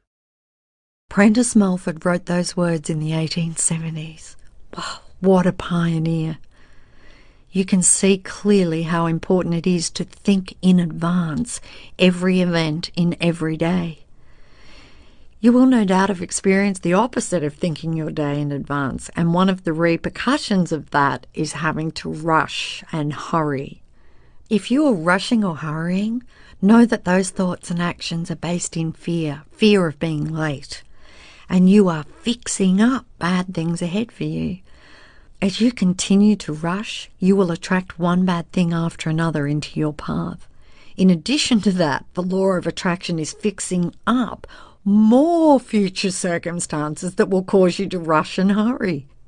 You must stop and move yourself off that frequency. Take a few moments and shift yourself if you don't want to summon bad things to you. Many people, particularly in Western societies, chase time and complain that they don't have enough time. Well, as someone says that they don't have enough time, so it must be by the law of attraction. If you have been chasing your tail with thoughts of not having enough time, from now on declare emphatically, I have more than enough time, and change your life. You can also turn waiting into a powerful time to create your future life. Next time you are in a situation where you are waiting, seize that time and imagine having all the things you want. You can do this anywhere, anytime. Turn every life situation into a positive one. Make it a daily habit to determine every event in your life in advance through your thoughts. Set the universal forces ahead of you in everything you do and everywhere you go by thinking the way you want it to go in advance. Then you are creating your life intentionally.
Chapter 4. Powerful Processes. Dr. Joe Vitale, A lot of people feel stuck or in prison or confined by their current circumstances. And I'm trying to point out that whatever your circumstances right now, that is only your current reality. And current reality will begin to change as a result of beginning to use the secret. Your current reality or your current life is a result of the thoughts you have been thinking. All of that will totally change as you begin to change your thoughts and change your feelings. That a man can change himself and master his own destiny is the conclusion of every mind who is wide awake to the power of right thought. Christian D. Larson. Lisa Nichols. When you want to change your circumstances, you must first change your thinking. Every time you look inside your mail expecting to see a bill, guess what? It'll be there. Each day you go out dreading the bill. You're never expecting anything great. You're thinking about debt. You're expecting debt. So debt must show up so you won't think you're crazy. And every day you confirm your thought. Is debt going to be there? Yes, debt's there. Is debt going to be there? Yes, debt's there. Why? Because you expected debt to be there. So it showed up because the law of attraction is always being obedient to your thoughts. Do yourself a favor. Expect a check. Expectation is a powerful attractive force because it draws things to you. As Bob Proctor says, desire connects you with the thing desired, and expectation draws it into your life. Expect the things you want, and don't expect the things you don't want. So what do you expect now? James Ray. Most people look at their current state of affairs and they say, this is who I am. That's not who you are. That's who you were. You see, if you look at your current state of affairs right now, let's say, for instance, that you don't have a lot of money in your bank account, or you don't have the relationship that you want, or your health and fitness isn't up to par. That's not who you are. That's the residual outcome of your past thoughts and actions. So we're constantly living in this residual, if you will, of the thoughts and the actions we've taken in the past. When you look at your current state of affairs and define yourself by that, then you doom yourself to have nothing more than the same in the future. All that we are is a result of what we have thought. Buddha. I would like to share a process with you that came from the great teacher Neville Goddard in a lecture he delivered in 1954 entitled The Pruning Shears of Revision. This process has had a profound effect on my life. Neville recommends at the end of every day, before you go to sleep, to think through the events of the day. If any events or moments did not go the way you wanted, replay them in your mind in a way that thrills you. As you recreate those events in your mind, exactly as you want, you are cleaning up your frequency from the day, and you are emitting a new signal and frequency for tomorrow. You have intentionally created new pictures for your future. It is never too late to change the pictures.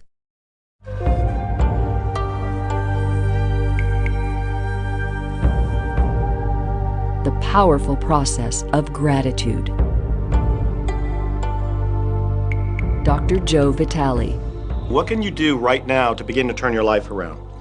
I'll tell you 2 or 3 things.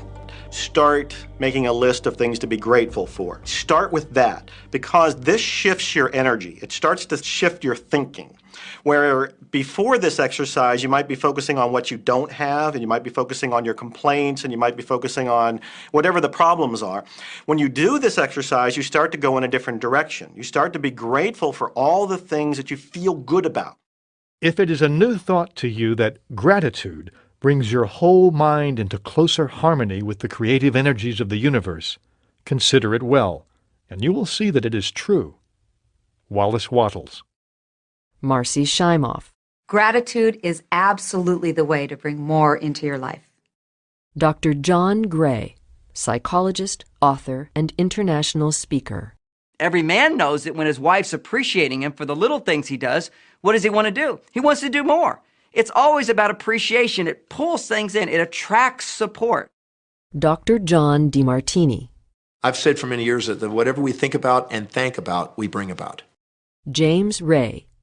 because that's that feeling that you have to have, you know. And so for me, it's been such a powerful exercise every morning to get up and say thank you. Every morning when my feet hit the floor, thank you. And then I start running through what I'm grateful for as I'm going to brush my teeth and do the things I do in the morning. And I'm not just thinking about them and doing some rote routine, but I'm putting it out there and I'm feeling the feelings of gratitude.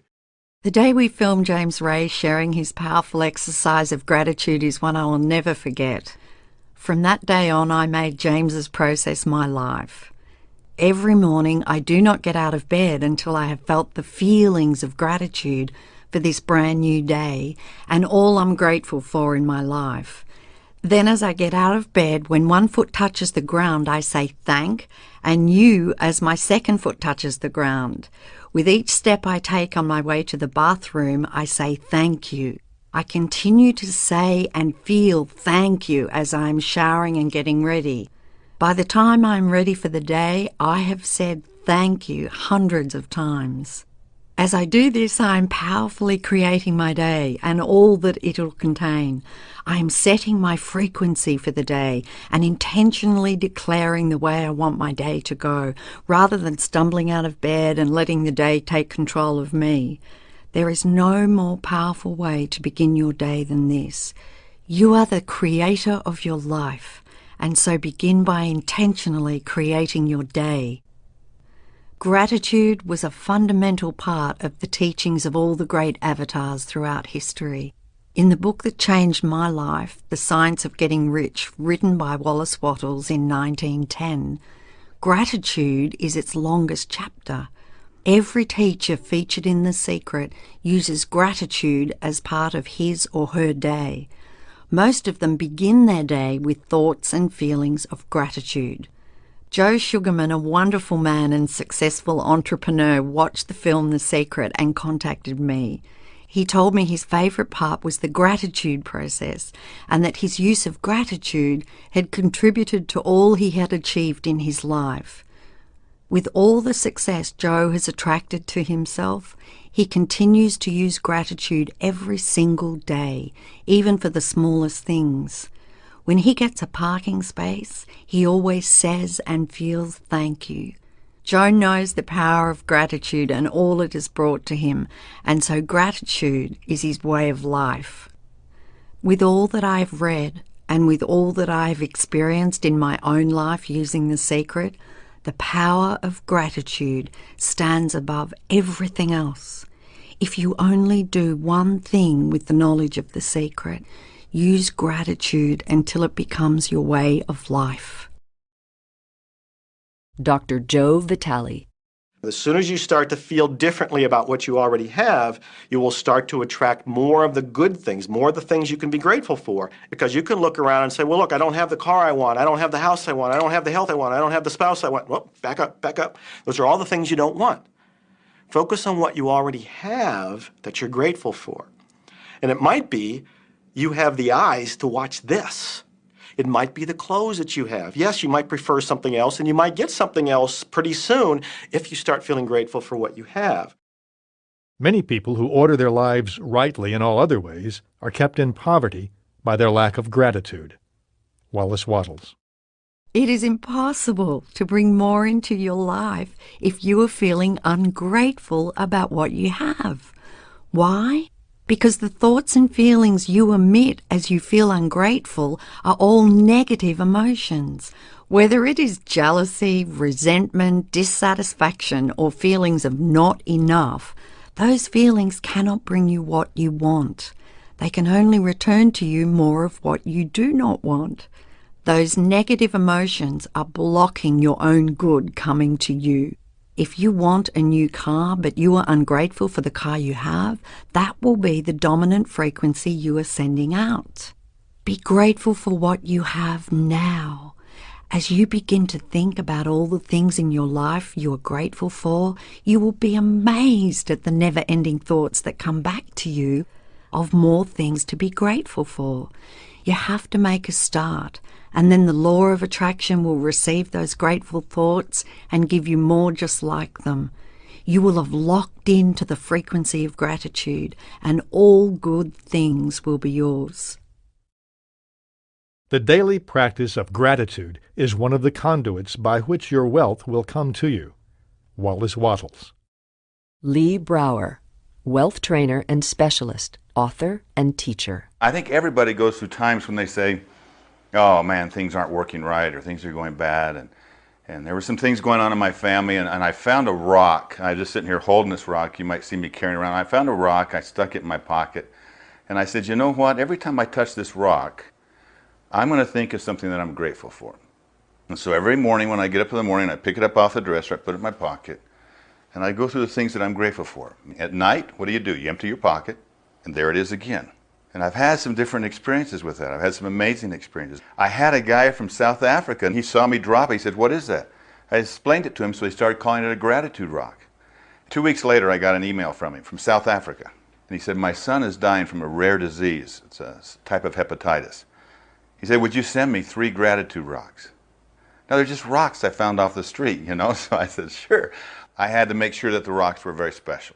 And so I went out to the stream, looked, picked out the right rocks, and sent them off to him. 4 or 5 months later, I get an email from him. He said, my son's better, doing terrific. He said, but you need to know something. He says, we've sold over 1,000 rocks at $10 a piece as gratitude rocks, and we've raised all this money for charity. Thank you very much. And so it's very important to be in an attitude of gratitude, as I call it. The great scientist Albert Einstein revolutionized the way we view time, space, and gravity. From his poor background and poor beginnings, you would have thought it impossible for him to achieve all that he did. Einstein knew a great deal of the secret, and he said thank you hundreds of times each day. He thanked all the great scientists who had preceded him for their contributions. They enabled him to learn and achieve even more in his work, and eventually become one of the greatest scientists who ever lived. One of the most powerful uses of gratitude can be incorporated in the creative process to turbocharge what you want.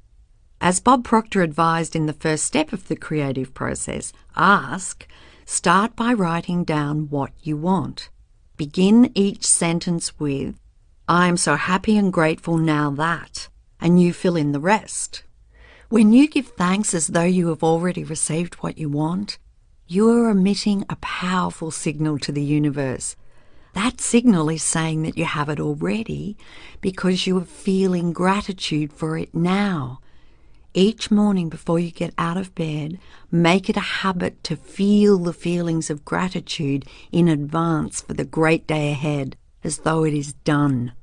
From the moment I discovered the secret and formulated the vision to share this knowledge with the world, I gave thanks every day for the film The Secret, which would bring joy to the world. I had no idea how we would bring this knowledge to the screen, but trusted that we would attract the way. I stayed focused and held to the outcome. I felt deep feelings of gratitude in advance. As that became my state of being, the floodgates opened and all the magic flowed into our lives. For the magnificent team of The Secret, and for me, our deep, heartfelt feelings of gratitude continue to this day. We have become a team that resonates gratitude with every moment, and it has become our way of life.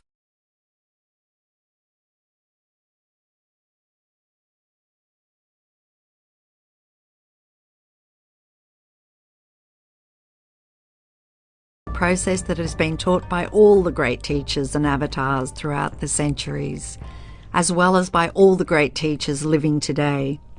In Charles Harnell's book, The Master Key System, written in 1912, he gives 24 weekly exercises to master visualization. More important, his complete Master Key System will also help you become the master of your thoughts. The reason visualization is so powerful is because as you create pictures in your mind of seeing yourself with what it is you want, you are generating thoughts and feelings of having it now. Visualization is simply powerfully focused thought in pictures, and it causes equally powerful feelings. When you are visualizing, you are emitting that powerful frequency out into the universe, the law of attraction will take hold of that powerful signal and return those pictures back to you just as you saw them in your mind. Dr. Dennis Waitley. I took the visualization process from the Apollo program and instituted it during the 1980s and 90s into the Olympic program. And it was called visual motor rehearsal. When you visualize, then you materialize. And the interesting thing about the mind is we took Olympic athletes and then hooked them up to sophisticated biofeedback equipment and had them run their event only in their mind. Incredibly, the same muscles fired in the same sequence when they were running the race in their mind as when they were running it on the track. How could this be? Because the mind can't distinguish whether you're really doing it or whether it's just a practice. I think if you've been there in the mind, you'll go there in the body. Think about the inventors and their inventions, the Wright brothers and the plane, George Eastman and film, Thomas Edison and the light bulb, Alexander Graham Bell and the telephone. The only way anything has ever been invented or created is because one person saw a picture in his mind. He saw it clearly, and by holding that picture of the end result in his mind, all the forces of the universe brought his invention into the world through him. These men knew the secret. These were men who had utter faith in the invisible and who knew the power within them to leverage the universe and bring the invention into the visible. Their faith and their imagination have been the cause of the evolution of humankind, and we reap the benefits of their creative minds every single day. You may be thinking, I do not have a mind like these great inventors. You may be thinking, they could imagine those things, but I can't. You could not be further from the truth. And as you continue on this great discovery of the knowledge of the secret, you will learn that you not only have the mind they had, but much more. Mike Dooley. When you're visualizing, when you've got that picture playing out in your mind, always and only dwell upon the end result. Here's an example. Look at the back of your hands right now. Really, look at the back of your hands. The color of your skin, the freckles, the blood vessels, the rings, the fingernails, the fake fingernails. Take in all those details right before you close your eyes. And then see those hands, your fingers, wrapping around the steering wheel of your brand new car. Dr. Joe Vitale. This is such a holographic experience, so real in this moment, that you don't even feel like you need the car because it feels like you already have it. Dr. Vitale's words brilliantly sum up the place you want to get yourself to when visualizing. When it feels like a jolt as you open your eyes in the physical world, your visualization becomes real. But that state, that plane, is the real. It is the field where everything is created, and the physical is just the result of the real field of all creation. That's why you won't feel as if you need it anymore, because you tuned in and felt the real field of creation through your visualization. In that field, you have everything now. When you feel that, you will know it. Jack Canfield. It's the feeling that really creates the attraction, not just the picture or the thought. And I think for a lot of people, they think, well, if I think positive thoughts, or if I visualize having what I want, that'll be enough. But if you're doing that and still not feeling abundant or feeling loving and joyful, then it doesn't create the power of the attraction. Bob Doyle. You put yourself in the feeling place of really being in that car, not, oh, I wish I could get that car, or someday I'll have that car, because that's a very definite feeling associated with that. It's not in the now, it's in the future. If you stay in that feeling, it will always be in the future. Michael Bernard Beckwith. Now that feeling and that inner seeing will begin to be an open doorway through which the power of the universe will begin to express. What this power is, I cannot say. All I know is that it exists. Alexander Graham Bell. Jack Canfield. Our job is not to figure out the how. The how will show up out of the commitment and the belief in the what. Mike Dooley. The hows are the domain of the universe. It always knows the shortest, quickest, fastest, most harmonious way between you and your dream. Dr. Joe Vitale. If you turn it over to the universe, you will be surprised and dazzled by what is delivered to you. This is where magic and miracles happen. The teachers of The Secret are all aware of the elements you bring into play when you visualize. As you see the picture in your mind and feel it, you are bringing yourself to a place of believing you have it now. You are also implementing trust and faith in the universe because you are focusing on the end result and experiencing the feeling of that without giving any attention whatsoever to how it will come about. Your picture in your mind is seeing it as done. Your feelings are seeing it as done. Your mind and your entire state of being are seeing it as already happened. That is the art of visualization. Dr. Joe Vitale. You want to do this virtually daily, but my disclaimer is this should never be a chore. What's really bottom line importance here to the whole secret is feeling good. You want to feel exhilarated by this whole process. You want to be high, happy, in tune as much as possible. Everyone has the power to visualize. Let me prove it to you with a picture of a kitchen. Now, for this to work, first of all, you have to get all thoughts of your kitchen out of your mind. Do not think of your kitchen. Totally clear your mind of pictures of your kitchen with its cupboards, refrigerator, oven, tiles and colour scheme. You saw a picture of your kitchen in your mind, didn't you? Well, then you just visualized. Everyone visualizes whether he knows it or not. Visualizing is the great secret of success. Genevieve Byrne. Here's a tip about visualizing which Dr. John D. Martini shares in his Breakthrough Experience seminars.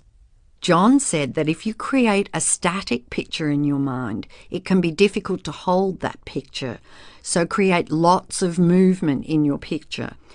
To illustrate this, imagine your kitchen again, and this time, imagine yourself entering that kitchen, walking to the refrigerator and putting your hand on the door handle, opening the door, looking inside and finding a cold bottle of water. Reach in and grab it. You can feel the coldness on your hand as you grasp the bottle. You have the bottle of water in one hand and you use your other hand to close the refrigerator door. Now that you are visualizing your kitchen with detail and movement, it's easier to see and hold the picture, isn't it? We all possess more power and greater possibilities than we realize, and visualizing is one of the greatest of these powers. Genevieve Byrne. The powerful processes in action. Marcy Shimoff. The only difference between people who live in this way, who live in the magic of life, and those who don't, is that the people who live in the magic of life have habituated ways of being. They've made a habit of using the law of attraction, and magic happens with them wherever they go. Because they remember to use it. They use it all the time, not just as a one-time event. Here are two true stories that clearly demonstrate the powerful law of attraction and the immaculate matrix of the universe in action. The first story is about a woman named Jeannie who bought a DVD of The Secret and was watching it at least once a day so that she would absorb the message right into the cells of her body. She was particularly impressed with Bob Proctor, and she thought it would be wonderful to meet him. One morning, Jeannie collected her mail, and to her utter amazement, the mailman had accidentally delivered Bob Proctor's mail to her address. What Jeannie didn't know is that Bob Proctor lived just 4 blocks away from her. Not only that, but Jeannie's house number was the same number as Bob's. She immediately took the mail to deliver it to the correct address. Can you imagine her utter delight when the door opened and Bob Proctor was standing before her? Bob is rarely at home as he travels all over the world teaching, but the matrix of the universe knows only perfect timing. From Jeannie's thought of how wonderful it would be to meet Bob Proctor, the law of attraction moved people, circumstances, and events throughout the universe so that it happened. The second story involves a 10-year-old boy named Colin who had seen and loved the film The Secret. Colin's family made a week-long visit to Disney World, and on their first day they experienced long lines at the park. So that night, just before Colin fell asleep, he thought, "Tomorrow I'd love to go on all the big rides and never have to wait in line." The next morning, Colin and his family were at the gates of Epcot Centre as the park opened, and a Disney staff member approached and asked them if they would be Epcot's first family of the day. As first family, they would be given VIP status, a special escort by a staff member, and walk-on passes for every big ride in Epcot. It was everything and more that Colin had wished for. Hundreds of families were waiting to enter Epcot that morning, but Colin didn't have the slightest doubt as to why his family had been chosen first family. He knew it was because he had used the secret. Imagine discovering at the age of 10 that the power to move worlds lies within you. Nothing can prevent your picture from coming into concrete form except the same power which gave it birth. Yourself. Genevieve Byrne. James Ray. People hold that for a while, and they're really a champion at it. And they say, you know what, I'm fired up, I saw this program, and I'm going to change my life. And yet, results aren't showing, and beneath the surface, it's just about ready to break through. And someone will look at the surface results and go, this stuff doesn't work. And you know what? The universe says, your wish is my command. And it goes down.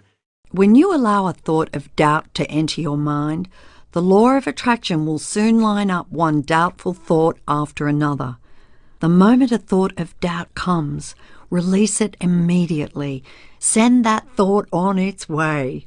Replace it with, I know I am receiving now, and feel it. John Assaraf. Knowing the law of attraction, I wanted to really put it to use and to see what would happen. In 1995, I started to create something called a vision board, where I take something that I would want to achieve or something that I want to attract, like a car or a watch or the soulmate of my dreams, and I'd put a picture of what I wanted up on this board called the vision board. And every day I would sit in my office and I would look up at this board and I would start to visualize. I would really get into the state of having already acquired it. I was getting ready to move, and so we put all the furniture, all the boxes put into storage, and I made 3 different moves over a period of 5 years. And then I ended up in California and bought this house, renovated it for a year, and then had all the stuff brought from my former home 5 years earlier. One morning, my son comes into my office, and one of the boxes that was sealed for 5 years was right at the doorstep. And he says, "Dad, what's in the boxes?" And I said, "Well, honey, those are my vision boards." He didn't understand. I said, "Well, it's where I put all my goals up. I cut them out and I put all my goals up as something that I want to achieve in my life." And of course, at 5.5 years old, he didn't understand it. So I said, "Sweet, let me just show you, because that'll be the easiest way to do it." And so I cut the box open. And when I pulled up the vision boards, there was a picture on there of a home that I was visualizing 5 years earlier. And what was shocking to me was we were living in that house, not a house like it. I had bought my dream home, renovated it, and didn't even know it. But I looked at that house, I started to cry because I was just blown away. "Why are you crying?" I said, "Honey, I finally understand how the law of attraction works. I finally understand the power of visualization. I finally understand everything that I've read, everything that I've worked with my whole life, the way I've built companies. It worked for my home as well. And I bought our dream home and didn't even know it." Imagination is everything. It is the preview of life's coming attractions. Albert Einstein. You can let your imagination go wild with a vision board and place pictures of all the things you want and pictures of how you want your life to be. Make sure you put the vision board in a place where you see it and look at it every day, as John Assaraf did. Feel the feelings of having those things now. As you receive and feel gratitude for receiving, you can remove pictures and add new ones. This is a wonderful way to introduce children to the law of attraction.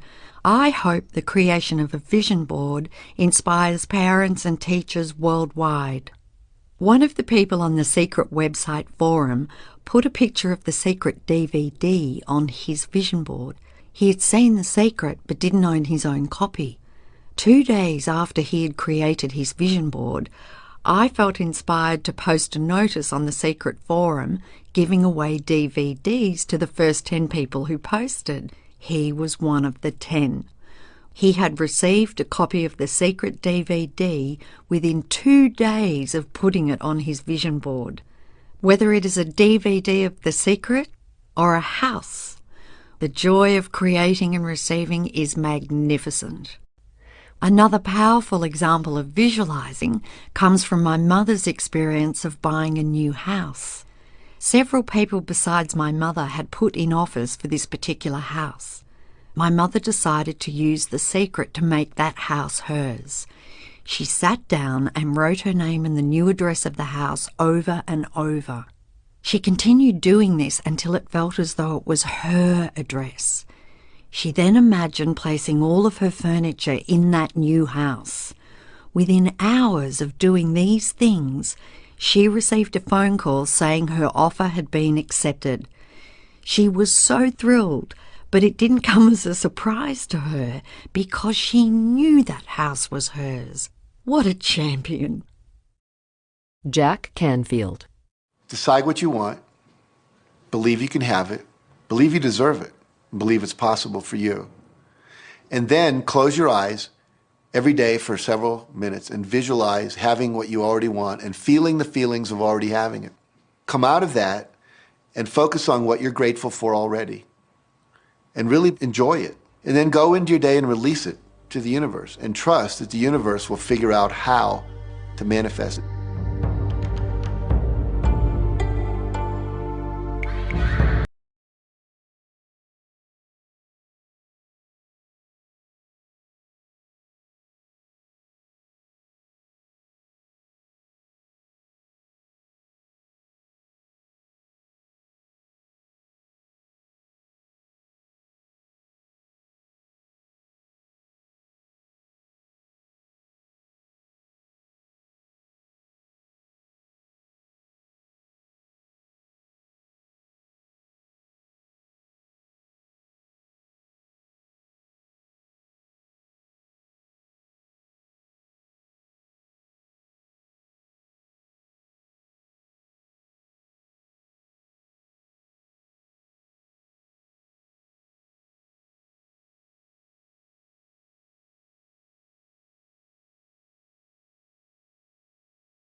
Chapter 5. The Secret to Money.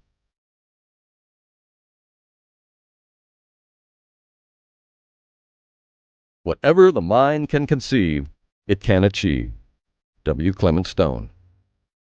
Jack Canfield. The Secret was definitely a real transformation for me because I grew up in a family where my dad was very negative, thought that rich people were people that had ripped everyone off, thought that anyone who had money, must have deceived somebody. And so I grew up with a lot of beliefs about money, that if you had it, it made you bad. Only evil people have money. And money doesn't grow on trees. That was a big one. Who do you think I am, Rockefeller? That was one of his favorite phrases. So I grew up truly believing that life was difficult, that it was hard, you had to struggle. And it was only when I met W. Clement Stone that I literally began to shift my life. When I was working with Stone, he said, I want you to set a goal that's so big that if you achieved it, it would blow your mind. And you would know it's only because of what I've taught you that you would have achieved this goal. Well, at the time, I was making about $8,000 a year. And for some reason, I wanted something that was really measurable. So I said, I want to make $100,000 in a year. Now, I had no idea how I could do that.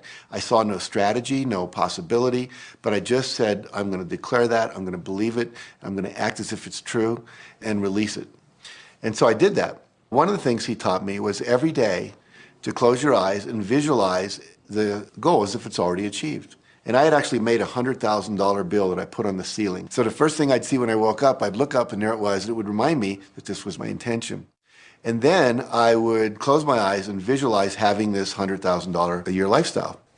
And interestingly enough, nothing major happened for about 30 days. I didn't have any great breakthrough ideas. No one was offering me more money.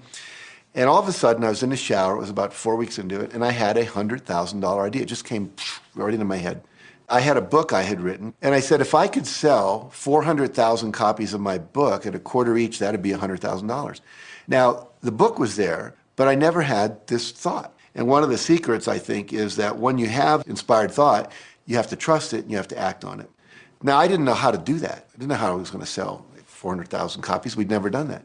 And then I saw the National Enquirer at the supermarket. I had seen that millions of times, and it was just background. And all of a sudden, it jumped out at me as foreground, and I thought, wow, if readers knew about my book, certainly 400,000 people would go out and buy it. And about 6 weeks later, I gave a talk at Hunter College in New York to 600 teachers, and this lady comes up at the end and she says, that was a great talk. I'd like to interview you. Let me give you my card. And I said, who do you write for? I'm a freelancer, but I sell most of my stuff to the National Enquirer. And I had this little theme from the Twilight Zone went off in my head. Na, na, na, na, na, na, na. You're like, whoa, this stuff's really working. So that article came out, and our book sales started to take off. But the point I want to make is that I was attracting into my life all these different events, including this person. To make a long story short, I did not make $100,000 that year. We made $92,327. But do you think we were like depressed and going, this doesn't work? No, we were going, whoa, this is amazing. So my wife said to me, wow, if it works for 100,000, you think it'd work for $1 million? And I said, I don't know. I think so. Let's try it. My publisher actually wrote me a check as a royalty check for our first Chicken Soup for the Soul book. And he actually put a smiley face in his signature because it was the first $1 million check he'd ever written. So I know from my own experience, because I wanted to test it, does this secret really work? And when we put it to the test, it absolutely worked. And now I live my life from that every single day. The knowledge of the secret and the intentional use of the law of attraction can be applied to every single subject in your life. It is the same process for everything you want to create, and the subject of money is no different. To attract money, you must focus on wealth. It is impossible to bring more money into your life when you are noticing you do not have enough, because that means you are thinking thoughts that you do not have enough. Focus on not enough money and you will create untold more circumstances of not having enough money. You must focus on the abundance of money to bring that to you. You have to emit a new signal with your thoughts, and those thoughts should be that you currently have more than enough. You really do need to call your imagination into play and make believe you already have the money you want. And it is so much fun to do. You will notice as you pretend and play games of having wealth that you feel instantly better about money. And as you feel better about it, it will begin to flow into your life. Jack's wonderful story inspired the Secret team to create a blank check, available as a free download on the Secret website. The website is www.thesecret.tv.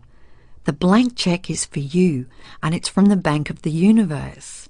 You fill in your name, the amount and details, and place it in a prominent place where you will see it every day.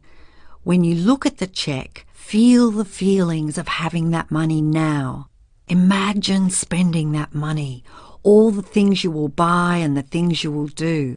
Feel how wonderful that is. Know it is yours, because when you ask, it is.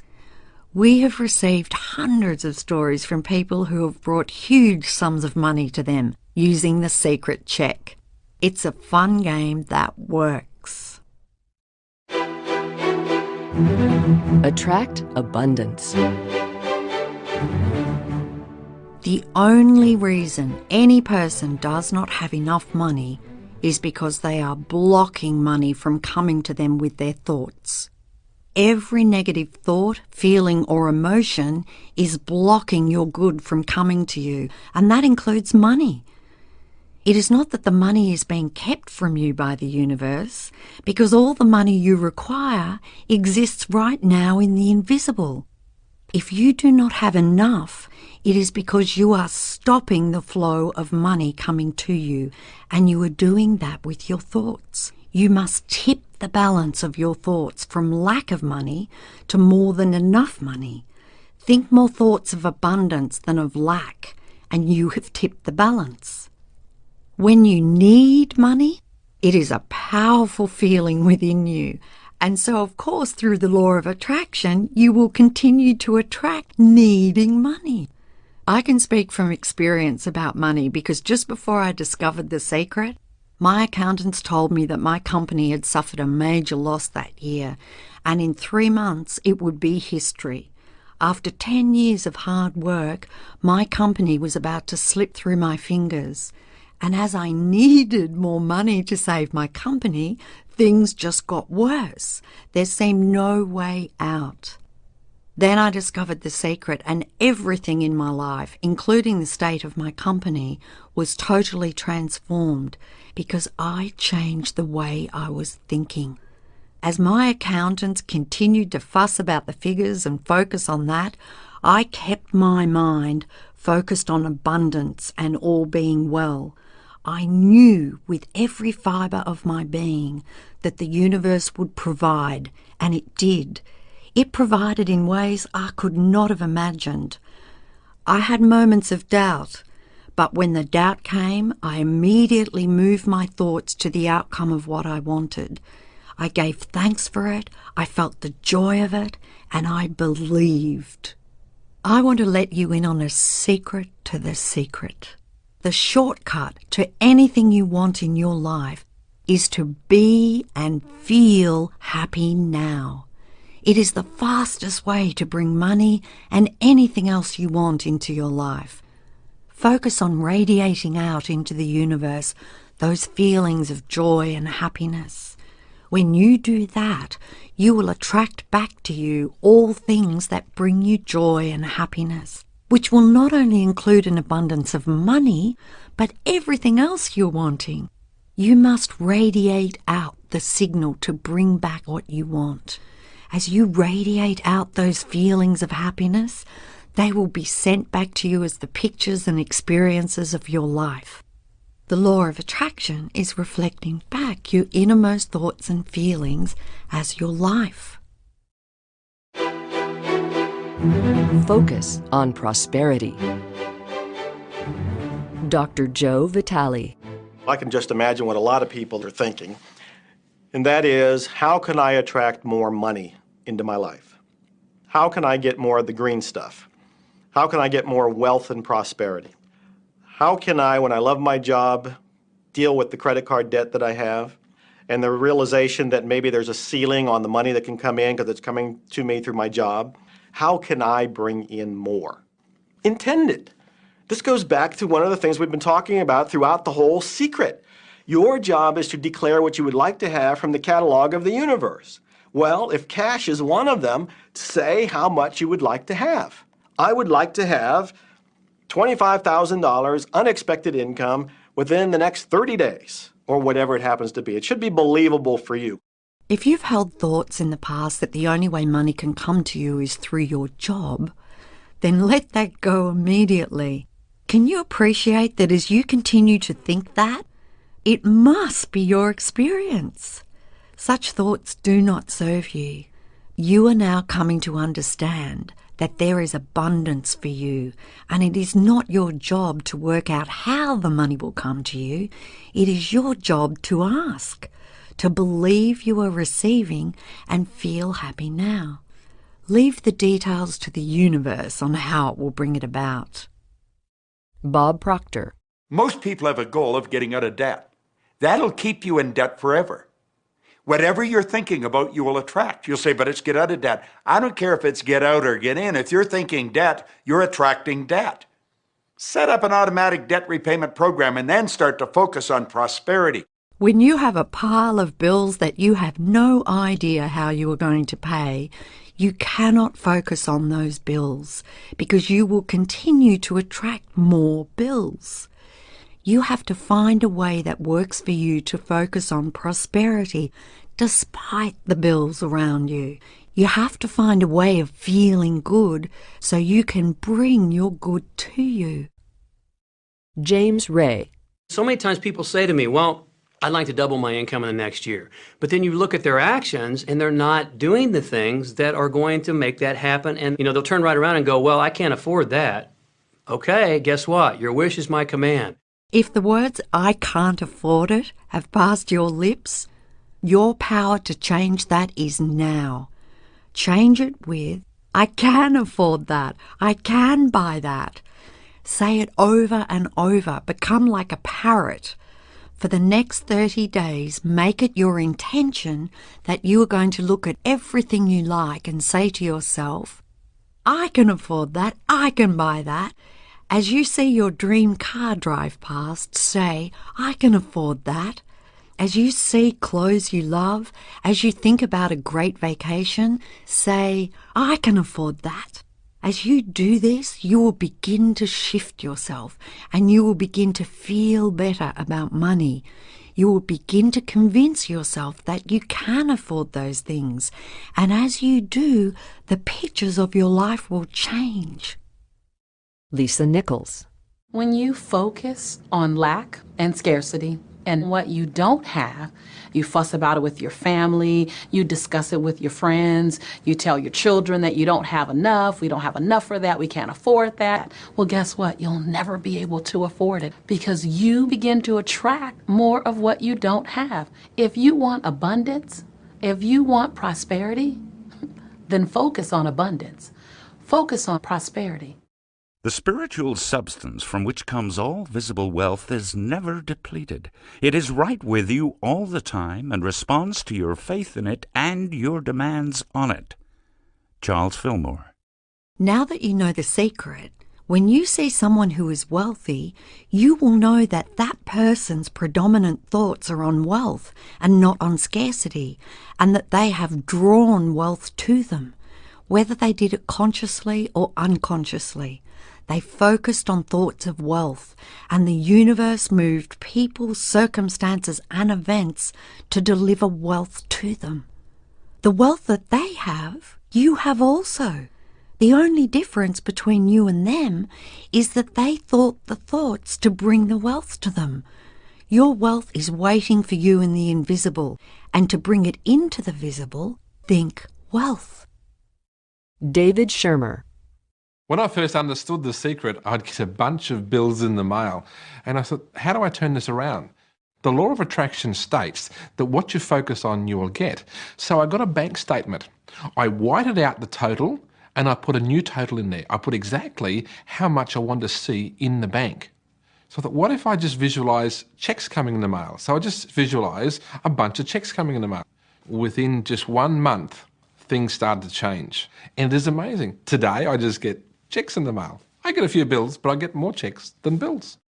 Since the film The Secret was released, we have received hundreds and hundreds of letters from people who have said that since watching the film, they have received unexpected checks in the mail. And it happened because as they gave their focus and attention to David Shermer's story, they brought checks to themselves. A game I created that helped shift my feelings about my pile of bills was to pretend that the bills were actually checks. I would jump for joy as I opened them and say, "More money for me! Thank you, thank you." I took each bill, imagined it was a check, and then I added a zero to it in my mind to make it even more. I got a notepad and I wrote at the top of the page, "I have received." And then I would list all the amounts of the bills with an added zero. Next to each amount I would write, "Thank you," and feel the feelings of gratitude for receiving it, to the point where I had tears in my eyes. Then I would take each bill, which looked very small compared to what I had received, and I would pay it with gratitude. I never opened my bills until I got myself into the feeling that they were checks. If I opened my bills before convincing myself they were checks, my stomach would churn when I opened them. I knew that the emotion of the churning in my stomach was powerfully bringing more bills. I knew I had to erase that feeling and replace it with joyful feelings so I could bring more money into my life. In the face of a pile of bills, that game worked for me and it changed my life. There are so many games you can create, and you will know what works best for you by the way you feel inside. When you make believe, the results come fast. Laurel Langmeyer, financial strategist, speaker, and personal and corporate coach. I grew up on you have to work hard for money. And so I replaced that with money comes easily and frequently. Now, in the beginning, it feels like a lie, right? There was a part of your brain that will say, "Oh, you liar, it's hard." So you have to know it's this little tennis match that will go on for a while. If you have had thoughts of, "I have to work really hard and struggle to have money," let them go immediately. By thinking those thoughts, you emitted that frequency and they became the pictures of your life experience. Take Laurel Langmeyer's advice and replace those thoughts with, "Money comes easily and frequently." David Shermer. When it comes to creating wealth, wealth is a mindset. It's all about how you think. Laurel Langmeyer. I'd say 80% of my coaching that I do one-on-one with folks is about their psychology and the way they think. And I know when people are listening, they say, "Oh, well, you can do it, I can't." Every person has the capability to change the way they're in a relationship and conversation with money. The good news is that the moment you decide that what you know is more important than what you have been taught to believe, you will have shifted gears in your quest for abundance. Success comes from within, not from without. Ralph Waldo Emerson. You have got to feel good about money to attract more to you. Understandably, when people do not have enough money, they do not feel good about money because they don't have enough. But those negative feelings about money are stopping more money coming to you. You have got to stop the cycle, and you stop it by starting to feel good about money and being grateful for what you have. Start to say and feel, "I have more than enough. There is an abundance of money and it's on its way to me. I am a money magnet. I love money and money loves me. I am receiving money every day. Thank you, thank you, thank you." Give money to get money. Giving is a powerful action to bring more money into your life, because when you are giving, you are saying, "I have plenty."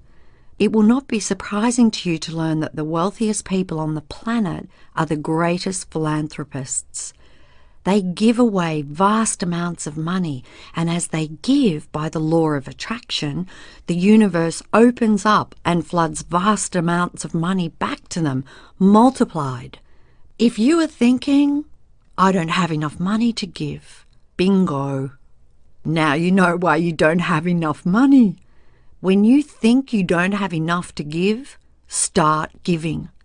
As you demonstrate faith in giving, the law of attraction must give you more to give. There is a big difference between giving and sacrificing.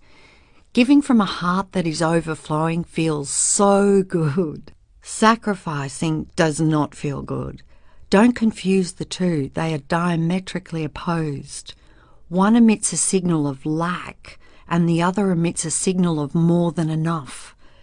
One feels good, and one does not feel good. Sacrifice will eventually lead to resentment. Giving from a full heart is one of the most joyous things you can do, and the law of attraction will grab hold of that signal and flood even more into your life. You can feel the difference. James Ray. I find so many people who maybe make a tremendous amount of money, but their relationships stink. And that's not wealth. You can go after the money and you might get rich, but it doesn't guarantee you'll be wealthy. I'm not suggesting that money isn't a part of wealth. It absolutely is. But it's only a part. And then I meet a lot of people who are quote unquote spiritual, but they're sick and broke all the time. That's not wealth either. Life is meant to be abundant in all areas. If you have been brought up to believe that being wealthy is not spiritual, then I highly recommend you read the Millionaires of the Bible series by Catherine Ponder.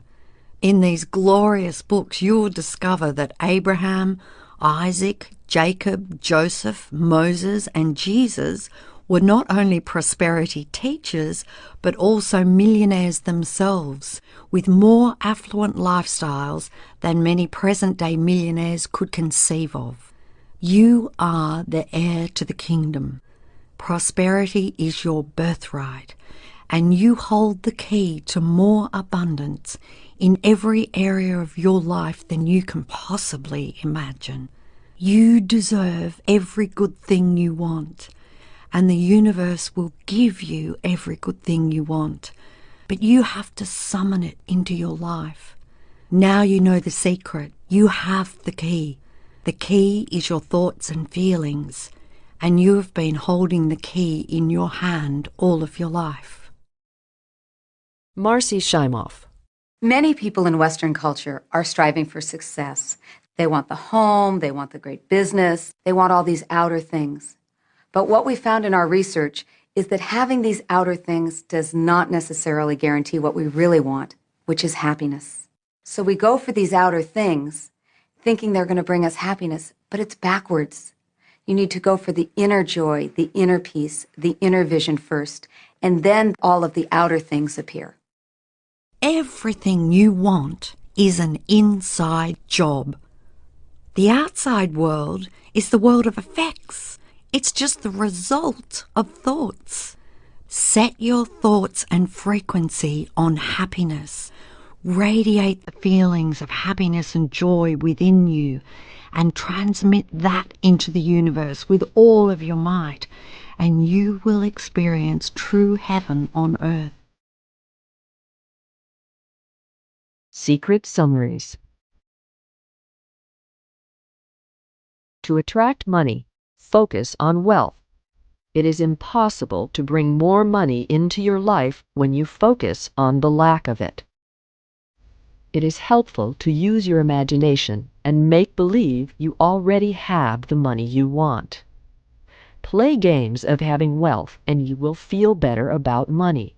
As you feel better about it, more will flow into your life. Feeling happy now is the fastest way to bring money into your life. Make it your intention to look at everything you like and say to yourself, I can afford that. I can buy that. You will shift your thinking and begin to feel better about money. Give money in order to bring more of it into your life. When you are generous with money and feel good about sharing it, you are saying, I have plenty. Visualize checks in the mail. Tip the balance of your thoughts to wealth. Think wealth.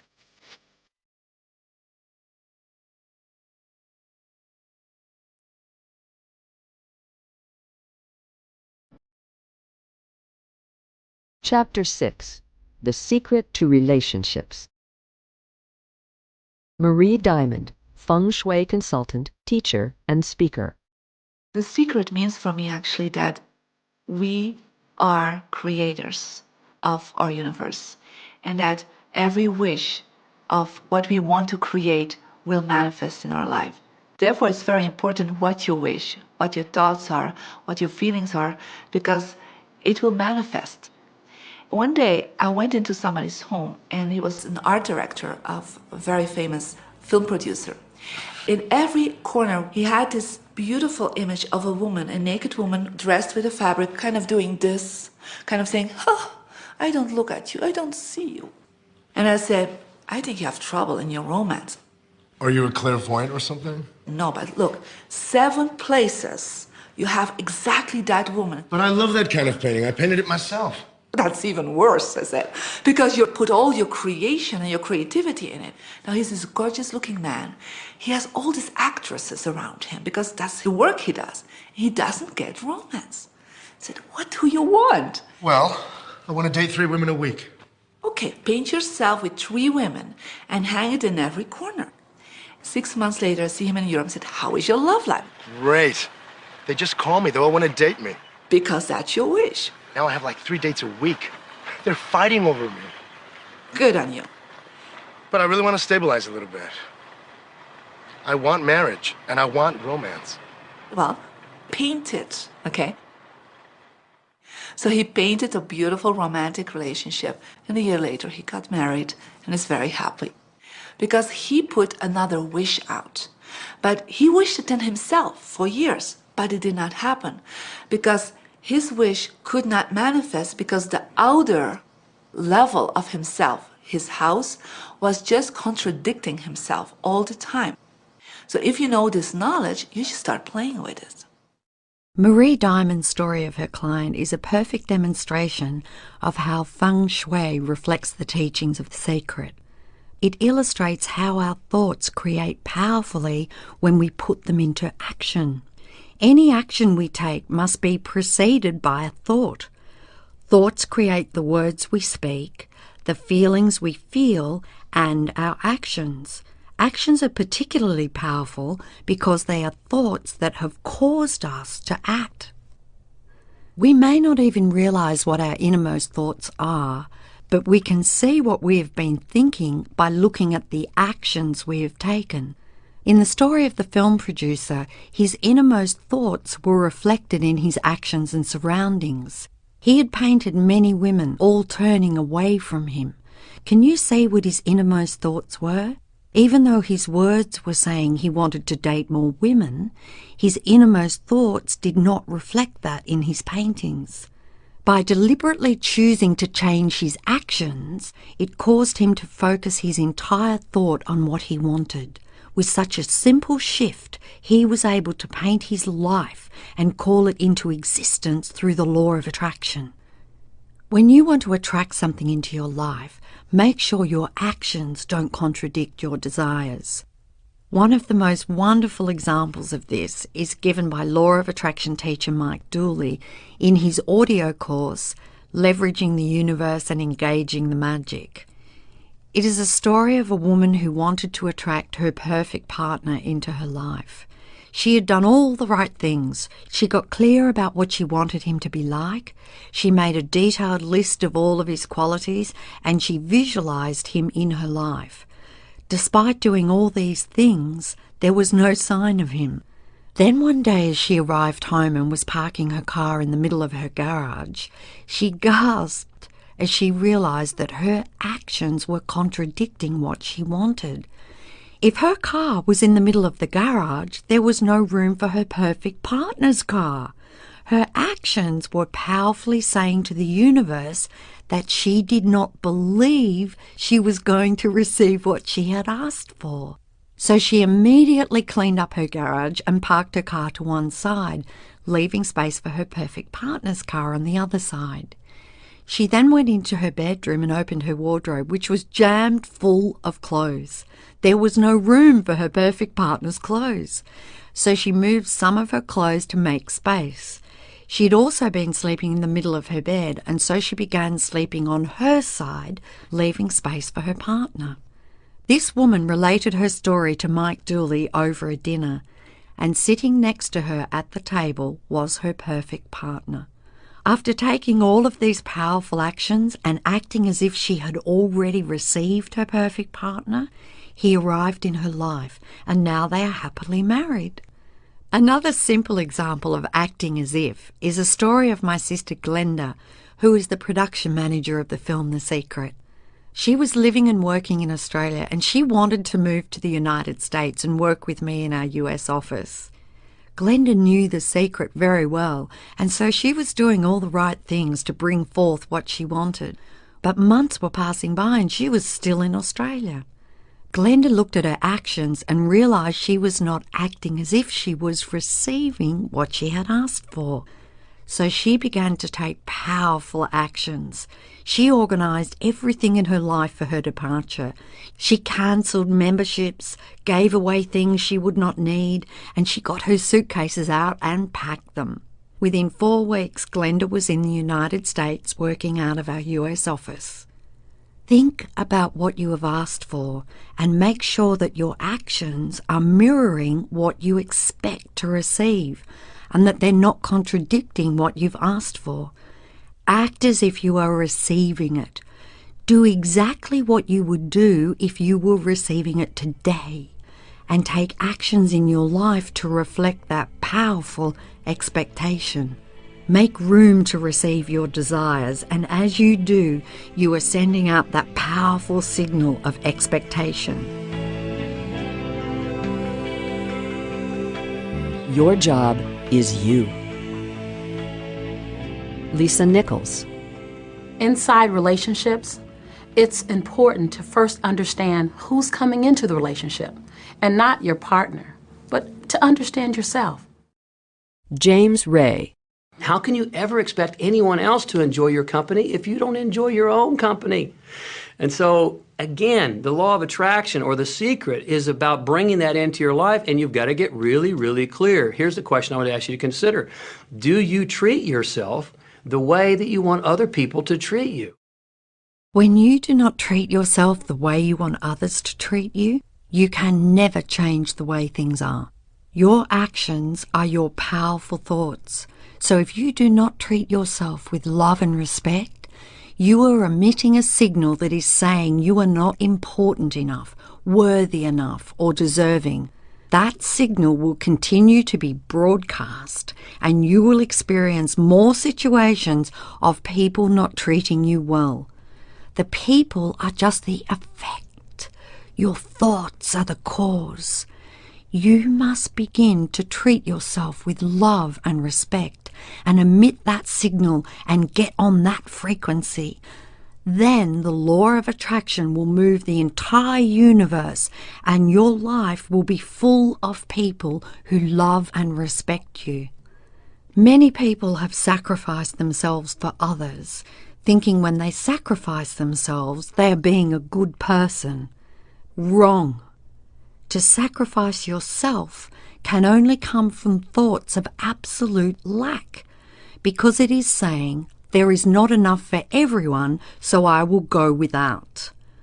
Those feelings do not feel good and will eventually lead to resentment. There is abundance for everybody, and it is each person's responsibility to summon their own desires. You cannot summon for another person because you cannot think and feel for another. Your job is you. When you make feeling good a priority, that magnificent frequency will radiate and touch everyone close to you. Dr. John Gray. You become the solution for you. Don't now you owe me and you need to give me more. Instead, give more to yourself. Take time off to give to yourself, in a sense, to fill yourself up to fullness, to where now you can overflow in giving. To acquire love, fill yourself up with it until you become a magnet. Charles Honnell. Many of us were taught to put ourselves last, and as a consequence, we attracted feelings of being unworthy and undeserving. As those feelings lodged within us, we continued to attract more life situations that had us feel more unworthy and not enough. You must change that thinking. Undoubtedly to some, the idea of giving so much love to self will seem very cold, hard, and unmerciful. Still, this matter may be seen in a different light when we find that looking out for number one, as directed by the infinite, is really looking out for number two, and is indeed the only way to permanently benefit number two. Prentice Mulford.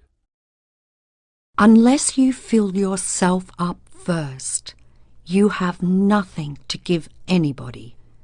Therefore, it is imperative that you tend to you first. Attend to your joy first. People are responsible for their own joy. When you tend to your joy and do what makes you feel good, you are a joy to be around, and you are a shining example to every child and every person in your life. When you are feeling joy, you don't even have to think about giving. It's a natural overflow. Lisa Nichols. I got into many relationships expecting my partner to show me my beauty because I didn't see my own beauty. When I was growing up, my heroes or my sheroes were the Bionic Woman, Wonder Woman, or Charlie's Angels. And while they're wonderful, they didn't look like me. It wasn't until I fell in love with Lisa, my mocha skin, my full lips, my round hips, my curly hair. It wasn't until that moment that I fell in love with me that the rest of the world was able to fall in love with me as well. The reason you have to love you is because it is impossible to feel good if you don't love you.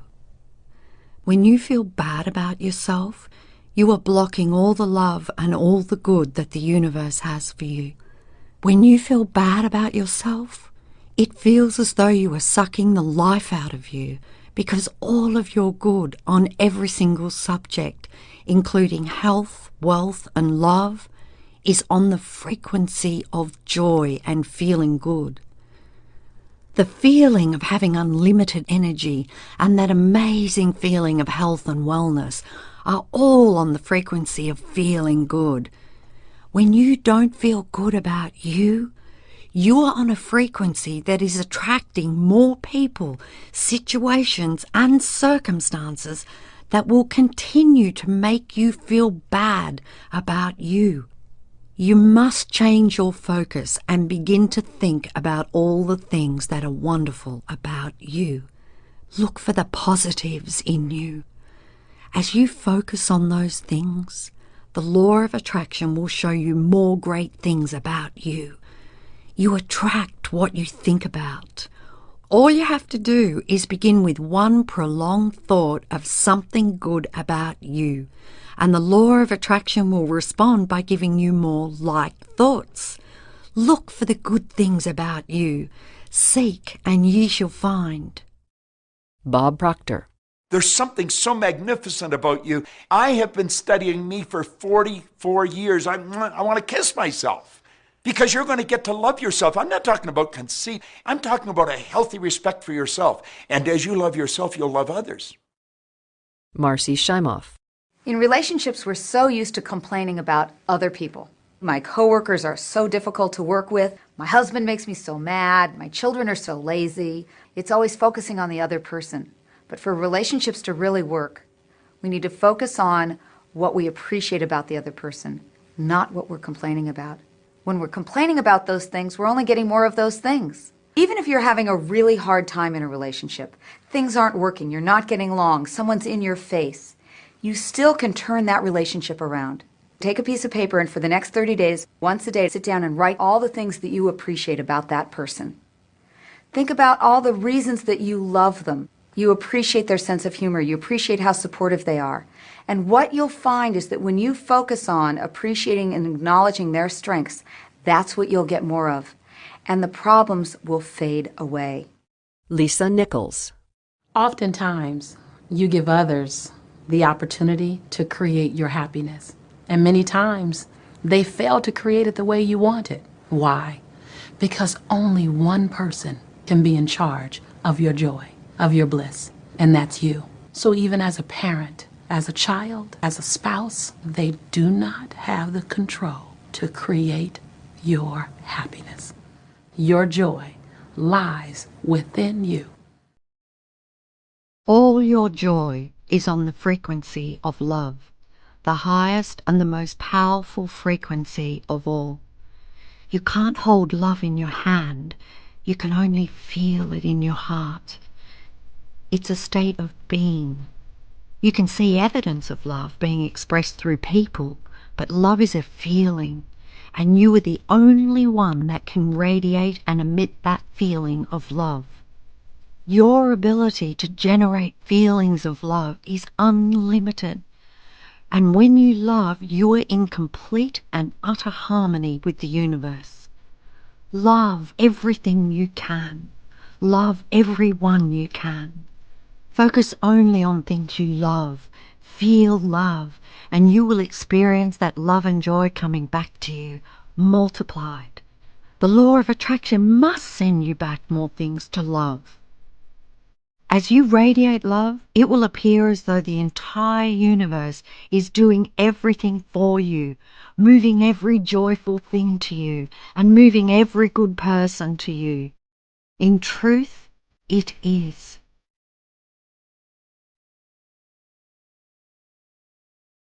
Secret summaries. When you want to attract a relationship, make sure your thoughts, words, actions, and surroundings don't contradict your desires.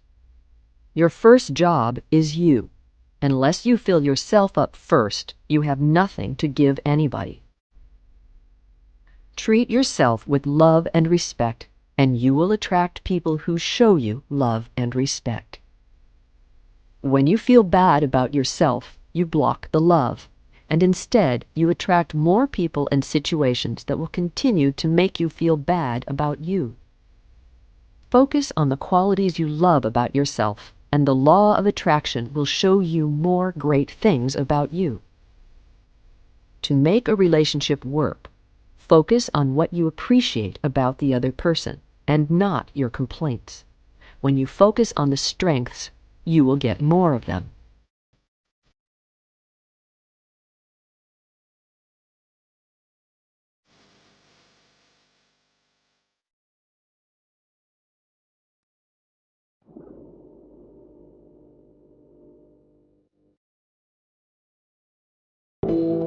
Chapter 7. The Secret to Health. Dr. John Hagelin, quantum physicist and public policy expert. Our body is really the product of our thoughts.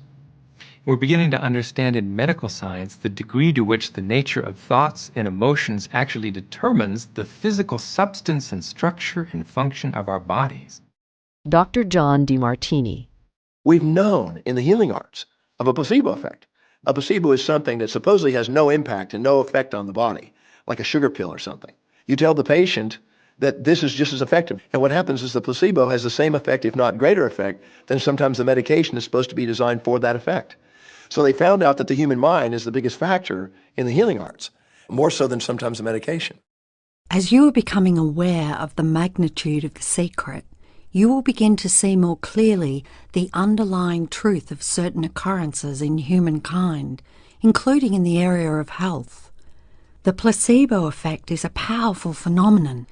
When patients think and truly believe the tablet is a cure, they will receive what they believe and they will be cured. Dr. John DeMartini. If somebody is in a situation where they're sick and they have an alternative to try to explore what is in their mind creating it versus using medicine, if it's an acute situation that could really bring death to them, then obviously the medicine is a wise thing to do while they explore what the mind is about. So you don't want to negate medicine. Every form of healing has a place. Healing through the mind can work harmoniously with medicine. If pain is involved, then medicine can help to eliminate that pain, which then allows the person to be able to focus with great force on health. Thinking perfect health is something anybody can do privately within themselves, no matter what is happening around them. Lisa Nichols. The universe is a masterpiece of abundance. When you open yourself up to feel the abundance of the universe, you'll experience wonder, the joy, the bliss. You'll experience all the great things that the universe has for you. Good health, good wealth, good nature. When you shut yourself off with negative thoughts, you'll feel the discomfort, you'll feel the aches, you'll feel the pain. You'll feel as if every day is painful to get through. Dr. Ben Johnson, physician, author, and leader in energy healing. We've got 1,000 different diagnoses and disease out there. They're just the weak link. They're all the result of one thing, stress. And you put enough stress on the chain, you put enough stress on the system, and one of the links breaks. All stress begins with one negative thought. One thought that went unchecked, and then more thoughts came and more until stress manifested. The effect is stress, but the cause was negative thinking, and it all began with one little negative thought. No matter what you might have manifested, you can change it with one small positive thought and then another. Dr. John DeMartini. Our physiology creates disease to give us feedback, to let us know we have an imbalanced perspective and we're not loving and we're not grateful. So the body's signs and symptoms are not something terrible. Dr. DeMartini is telling us that love and gratitude will dissolve all negativity in our lives, no matter what form it is taken. Love and gratitude can part seas, move mountains, and create miracles. And love and gratitude can dissolve any disease. Michael Bernard Beckwith. Question is frequently asked is when a person has manifested a disease in their body temple or some kind of discomfort in their life, through the power of right thinking, can it be turned around? And the answer is absolutely yes. Laughter is the best medicine. Kathy Goodman, a personal story. I was diagnosed with breast cancer. I truly believed in my heart, with my strong faith, that I was already healed. During the day, all day long, I would just say thank you for my healing. On and on and on I went, thank you for my healing. I believed in my heart I was healed. I saw myself as if cancer was never in my body. One of the things I did to heal myself was to watch very funny movies. That's all we would do, is just laugh, laugh, laugh. We couldn't afford to put any stress in my life because we knew stress was one of the worst things you can do while you're trying to heal yourself. From the time I was diagnosed to the time I was healed was approximately 3 months. And that's without radiation and chemotherapy. This beautiful and inspiring story from Kathy Goodman demonstrates 3 magnificent powers in operation. The power of gratitude to heal, the power of faith to receive, and the power of laughter and joy to dissolve disease in our bodies. Kathy was inspired to include laughter as part of her healing after hearing about the story of Norman Cousins. Norman had been diagnosed with an incurable disease. The doctors told him he had just a few months to live. Norman decided to heal himself. For 3 months, all he did was watch funny movies and laugh, laugh, laugh. The disease left his body in those 3 months, and the doctors proclaimed his recovery a miracle. As he laughed, Norman released all negativity, and he released the disease. Laughter really is the best medicine. Dr. Ben Johnson. Well, we come with a basic program. It's called self-healing. You get a wound, it grows back together. You get a bacterial infection, the immune system comes and takes care of those bacteria and heals it up. The immune system is made to heal itself. Bob Proctor. Disease cannot live in a body that's in a healthy emotional state. Your body is casting off millions of cells every second, and it's creating millions of new cells. Dr. John Hagelin. In fact, literally, parts of our body are replaced every day. Other parts take a few months, other parts a couple of years. But within a few years, we have a brand new physical body. If our entire bodies are replaced within a few years, as science has proven, then how can it be that degeneration or illness remains in our bodies for years? It can only be held there by thought, by observation of the illness, and by the attention given to the illness.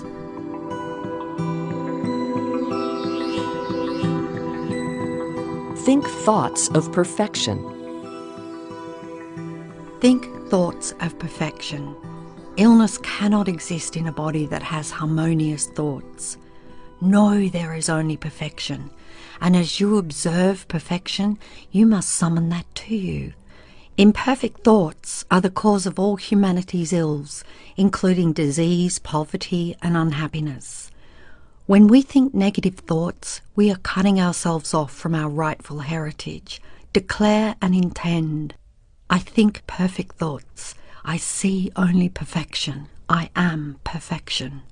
I banished every bit of stiffness and lack of agility right out of my body. I focused on seeing my body as flexible and as perfect as a child's, and every stiff and aching joint vanished. I literally did this overnight. You can see that beliefs about aging are all in our minds. Science explains that we have a brand new body in a very short time. Aging is limited thinking, so release those thoughts from your consciousness and know that your body is only months old, no matter how many birthdays you've chalked up in your mind. For your next birthday, do yourself a favour and celebrate it as your first birthday. Don't cover your cake with 60 candles unless you want to summon aging to you. Unfortunately, Western society has become fixated on age, and in reality, there's no such thing. You can think your way to the perfect state of health, the perfect body, the perfect weight, and eternal youth. You can bring it into being through your consistent thinking of perfection. Bob Proctor. If you have a disease and you're focusing on it and you're talking to people about it, you're going to create more disease cells. See yourself living in a perfectly healthy body. Let the doctor look after the disease. One of the things that people often do when they have an illness is talk about it all the time. That's because they're thinking about it all the time, so they're just verbalizing their thoughts. If you're feeling a little unwell, don't talk about it, unless you want more of it. Know that your thought was responsible and repeat as often as you can. I feel wonderful. I feel so good. And really feel it. If you're not feeling great and somebody asks you how you're feeling, just be grateful that that person has reminded you to think thoughts of feeling well. Speak only the words of what you want. You cannot catch anything unless you think you can. And thinking you can is inviting it to you with your thought. You are also inviting illness if you are listening to people talking about their illness. As you listen, you are giving all of your thought and focus to illness. And when you give all of your thought to something, you are asking for it. And you are certainly not helping them. You are adding energy to their illness. If you really want to help that person, change the conversation to good things if you can, or be on your way. As you walk away, give your powerful thoughts and feelings to seeing that person well, and then let it go. Lisa Nichols. You have two people, both stricken with something. One chooses to focus on joy. They choose to live in possibility. They choose to live in hopefulness. They focus on all the reasons why they should be joyful and grateful. Then you have the second person. Same diagnosis, but they choose to focus on the dis-ease. They focus on the pain. They focus on the woe is me. Bob Doyle. When a person is completely focused on what's wrong and their symptoms, they will perpetuate it. The healing will not occur until they shift their attention from being sick to being well, because that's the law of attraction. Let us remember, so far as we can, that every unpleasant thought is a bad thing literally put in the body. Prentice Mulford. Dr. John Hagelin. Happier thoughts lead to essentially a happier biochemistry, a happier, healthier body. Negative thoughts, stress have been shown to seriously degrade the body and the functioning of the brain, because it's our thoughts and emotions that are continuously reassembling, reorganizing, recreating our body. No matter what you've manifested in regards to your body, you can change it, inside and out. Start thinking happy thoughts and start being happy. Happiness is a feeling state of being. You have your finger on the feeling happy button. Press it now and keep your finger pressed down on it firmly, no matter what is happening around you. Dr. Ben Johnson. Remove physiological stress from the body, and the body does what it was designed to do. It heals itself. You don't have to fight to get rid of a disease. Just the simple process of letting go of negative thoughts will allow your natural state of health to emerge within you, and your body will heal itself. Michael Bernard Beckwith. I've seen kidneys regenerated. I've seen cancer dissolved. I've seen eyesight improve and come back.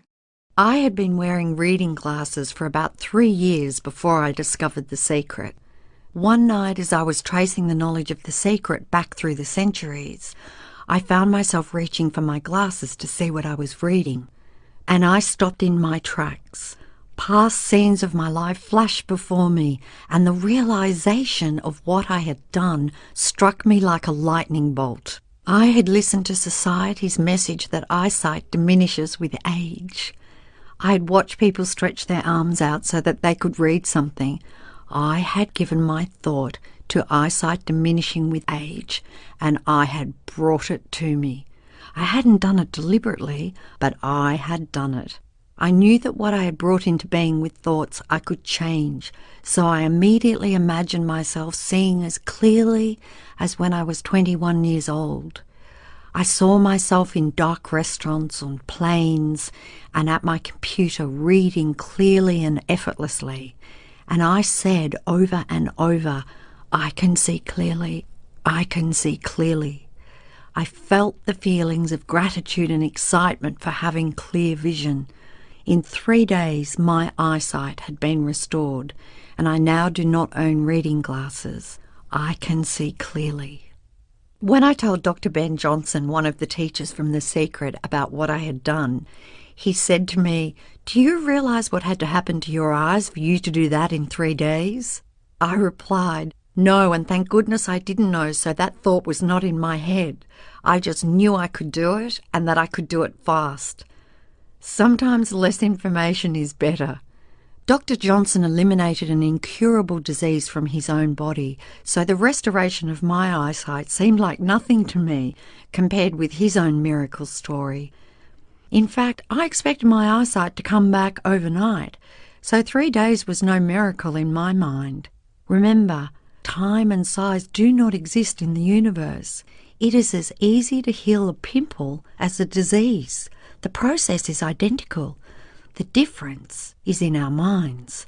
So if you have attracted some affliction to you, reduce it in your mind to the size of a pimple.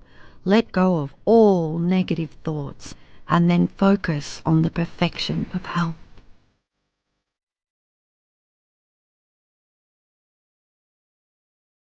Nothing is incurable. Dr. John DeMartini. I always say that incurable means curable from within. I believe and know that nothing is incurable. At some point in time, every so-called incurable disease has been cured. In my mind and in the world I create, incurable does not exist. There is plenty of room for you in this world. So come join me and all who are here. It is the world where miracles are everyday occurrences.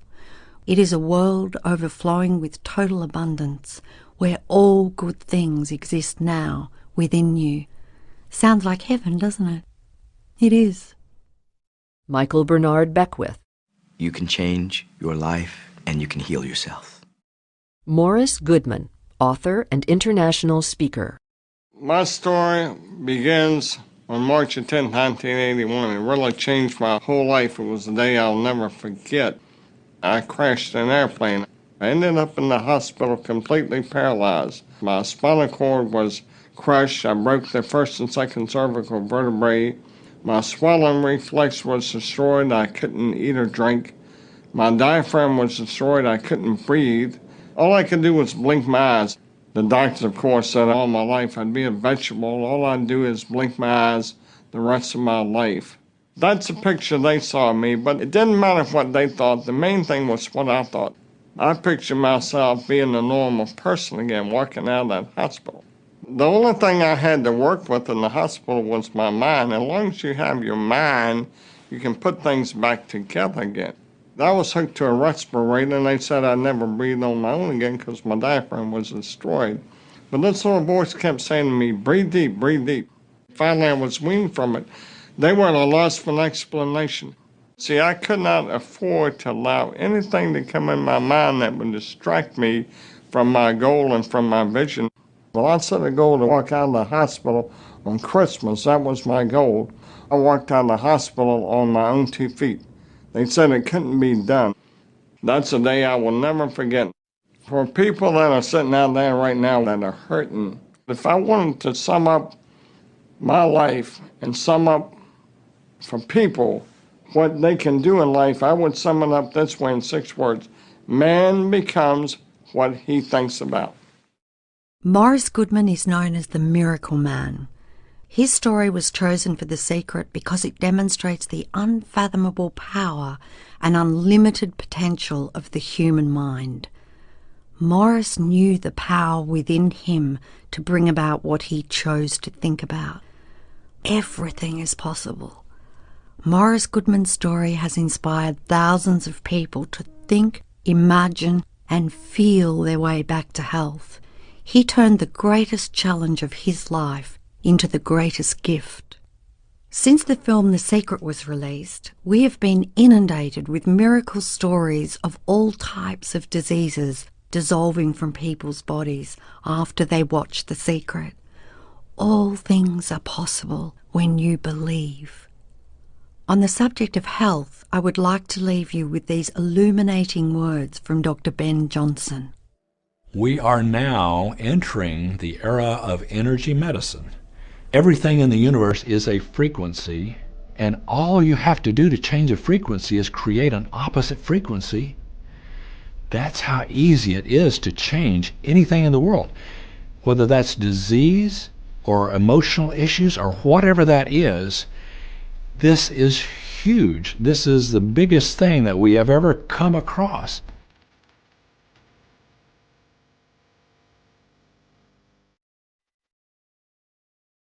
Secret summaries.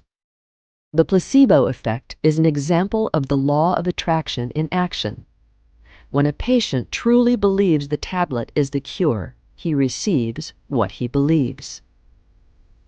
Thinking health is something we can all do within ourselves, despite what may be happening on the outside. Laughter attracts joy, releases negativity, and leads to miraculous cures. Disease is held in the body by thought, by observation of the illness, and by the attention given to the illness. If you are feeling a little unwell, don't talk about it, unless you want more of it. If you listen to people talk about their illness, you add energy to their illness. Instead, change the conversation to good things and give powerful thoughts to seeing those people in health. Beliefs about aging are all in our minds, so release those thoughts from your consciousness. Focus on health and eternal youth. Do not listen to society's message about diseases and aging. Negative messages do not serve you.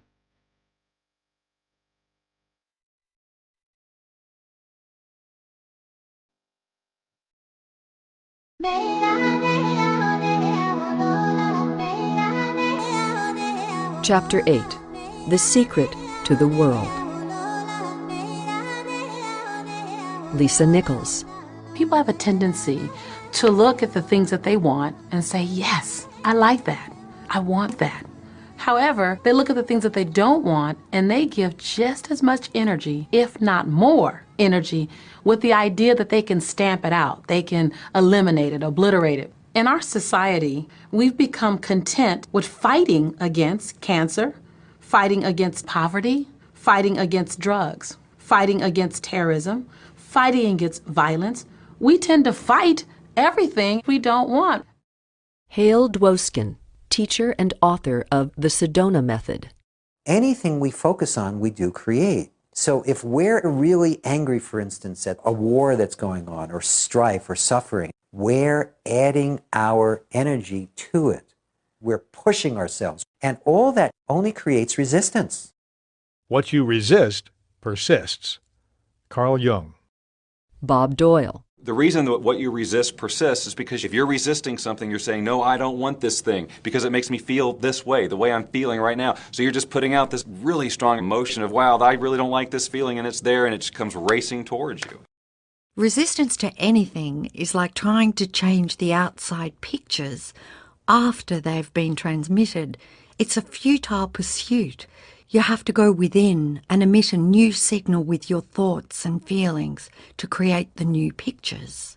As you resist what has appeared, you are adding more energy and more power to those pictures you don't like, and you are bringing more of them at a furious rate. The event or circumstances can only get bigger because that is the law of the universe. Jack Canfield. The anti-war movement creates more war. The anti-drug movement has actually created more drugs because we're focusing on what we don't want, drugs. Lisa Nichols. How much sense does it make for us to give the problem all of the energy, as opposed to focusing on trust, love, living in abundance, education, and peace? Jack Canfield. Mother Teresa was brilliant. She said, I will never attend an anti-war rally. If you have a peace rally, invite me. You know, she knew. She understood the secret. And look what she manifested in the world. Hale Dwoskin. So if you're anti-war, be pro-peace. If you're anti-hunger, be pro people having more than enough to eat. If you're anti a particular politician, be pro his opponent. Often elections are tipped in the favor of the person that people are really against because he's getting all the energy and all the focus. Everything in this world began with one thought. The bigger things get bigger because more people give their thoughts to it after it has appeared. Then those thoughts and emotions keep that very event in our existence and make it bigger. If we took our minds off it and focused instead on love, it could not exist. It would evaporate and disappear. Remember, and this is one of the most difficult as well as most wonderful statements to grasp. Remember that no matter what the difficulty is, no matter where it is, no matter who is affected, you have no patient but yourself. You have nothing to do but convince yourself of the truth which you desire to see manifested. Charles Haanel. Jack Canfield. It's okay to notice what you don't want because that gives you contrast to say, well, this is what I do want. But the fact is that the more you talk about what you don't want or talk about how bad it is, read about all of that all the time, and then say, oh, how terrible it is, well, you're creating more of that. You cannot help the world by focusing on the negative things. As you focus on the negative events of the world, you not only add to them, but you bring more negative things into your own life at the same time. When the pictures have appeared of something you do not want, it is your cue to change your thinking and emit a new signal. If it is a world situation, you are not powerless. You have all the power. Focus on everybody being in joy. Focus on abundance of food. Give your powerful thoughts to what is wanted. You have the ability to give so much to the world by emitting feelings of love and well-being despite what is happening around you. James Ray. So many times people say to me, well, James, I have to be informed. Maybe you have to be informed, but you don't have to be inundated. When I discovered the secret, I made a decision that I would not watch the news or read newspapers anymore because it did not make me feel good. The news services and the newspapers are not in any way to blame for broadcasting bad news. As a global community, we are responsible for it. We buy more newspapers when a huge drama is the headline. The news channels' ratings skyrocket when there is a national or international disaster. So the newspapers and news services give us more bad news because as a society, that's what we are saying we want. The media is effect and we are cause. It is just the law of attraction in action. The news services and newspapers will change what they deliver to us when we emit a new signal and focus on what we want. Michael Bernard Beckwith. Learn to become still and to take your attention away from what you don't want and all the emotional charge around it and place the attention on what you wish to experience. Energy flows where attention goes. Think truly, and thy thoughts shall the world's famine feed. Horatio Bonar. Are you beginning to see the phenomenal power you have in this world just through your existence? As you focus on the good things, you feel good, and you are bringing more good things to the world. At the same time, you're bringing more good things into your own life. When you feel good, you uplift your life and you uplift the world. The law is perfection in operation. Dr. John DeMartini. I always say when the voice and the vision on the inside become more profound and more clear and loud than the opinions on the outside, you've mastered your life. Lisa Nichols. It's not your job to change the world or the people around you. It's your job to go with the flow inside of the universe and to celebrate it inside the world that exists. You are the master of your life, and the universe is answering your every command. Don't become mesmerized by the pictures that have appeared if they are not what you want. Take responsibility for them, make light of them if you can, and let them go. Then think new thoughts of what you want, feel them, and be grateful that it is done.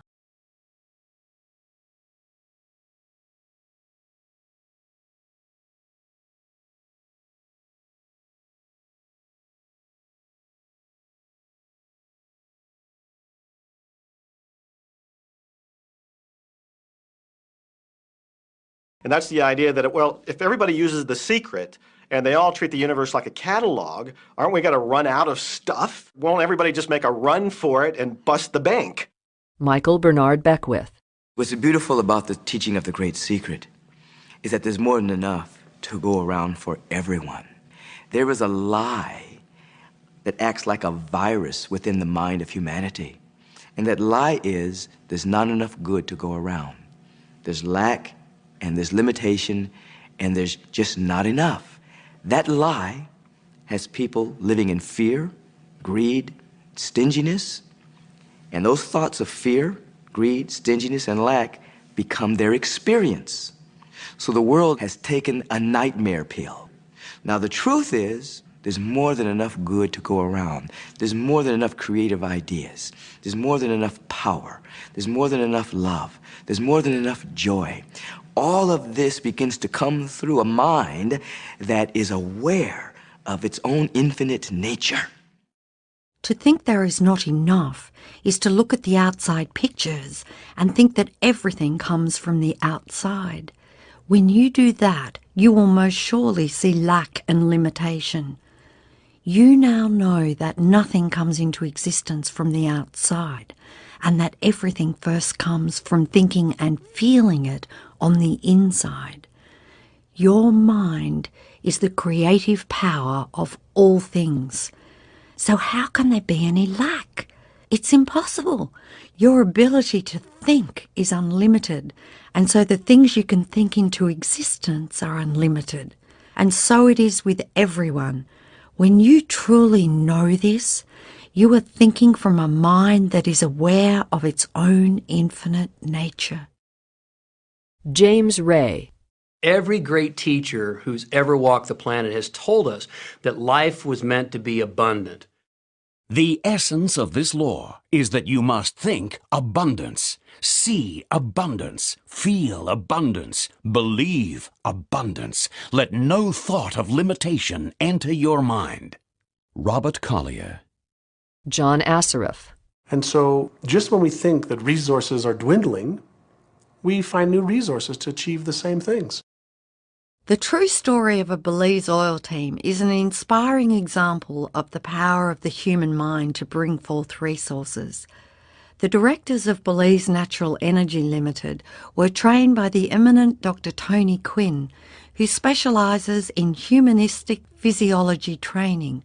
With Dr. Quinn's mind power training, the directors were confident that their mental picture of Belize being a successful oil-producing country would be achieved. They took a brave step forward to drill for oil in an area of the country called Spanish Lookout, and in one short year, their dream and vision became a reality. Belize Natural Energy Limited discovered oil of the highest quality in abundant flows where 50 other companies had failed to find any. Belize has become an oil-producing country because an extraordinary team of people believed in the unlimited power of their mind. Nothing is limited, not resources or anything else. It is only limited in the human mind. When we open our minds to the unlimited creative power, we will call forth abundance and see and experience a whole new world. Dr. John DeMartini. And so even though we say we have lack, it's because we don't open up our vision and see all of what's around us. Dr. Joe Vitale. You know, when everybody starts to live from their heart and go for what they want, they don't go for the same things. That's the beauty of this. We don't all want BMWs. We don't all want the same person. We don't all want the same experiences. We don't all want the same clothing. We don't all want fill in the blank. You are here on this glorious planet, endowed with this wonderful power to create your life. There are no limits to what you can create for you, because your ability to think is unlimited. But you cannot create other people's lives for them. You cannot think for them, and if you try to force your opinions on others, you will only attract like forces to you. So let all others create the life they want. Michael Bernard Beckwith. There's enough for everyone. If you believe it, if you can see it, if you act from it, it will show up for you. That's the truth. If you have any lack, if you are prey to poverty or disease, it is because you do not believe or do not understand the power that is yours. It is not a question of the universe giving to you. It offers everything to everyone. There is no partiality.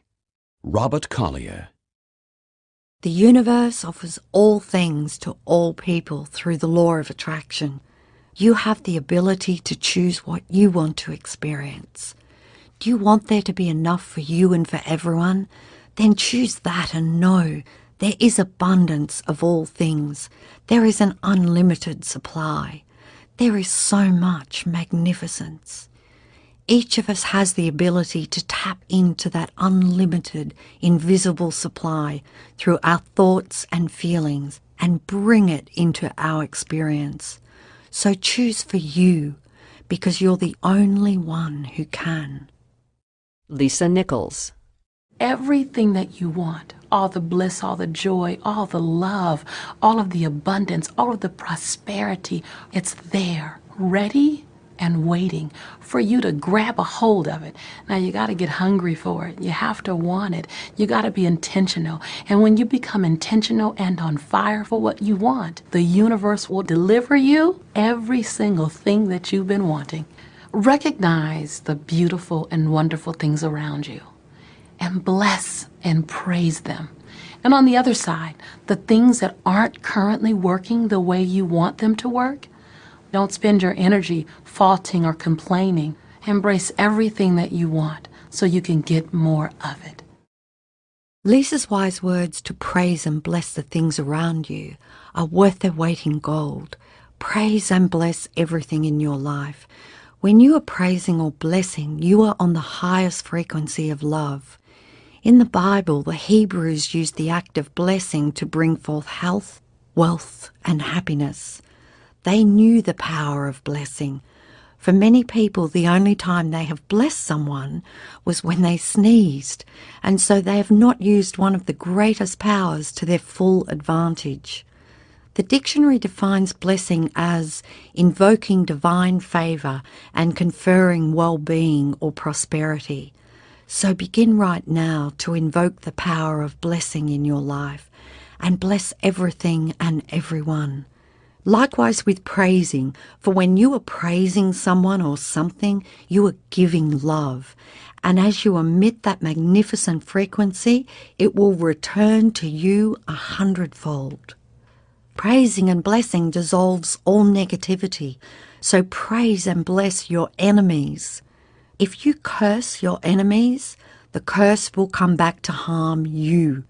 If you praise and bless them, you will dissolve all negativity and discord, and the love of the praising and blessings will return to you. As you praise and bless, you will feel yourself shift into a new frequency with the feedback of good feelings. Dr. Dennis Waitley. Most of the leaders in the past missed the great part of the secret, which is empowering and sharing with others. This is the best time to have ever been alive in history. It's the first time we've ever had the power to gain knowledge at our fingertips.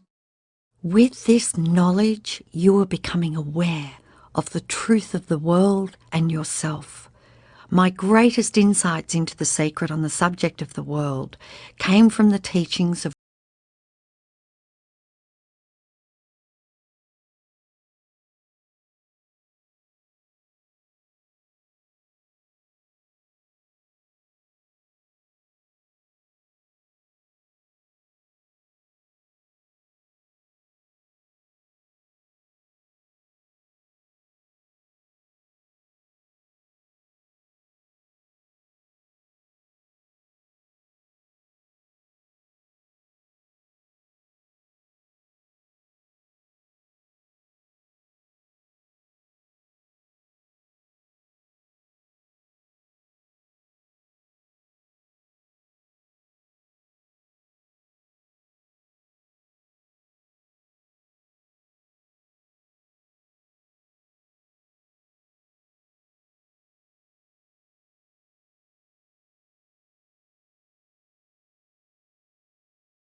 Chapter 9. The Secret to You.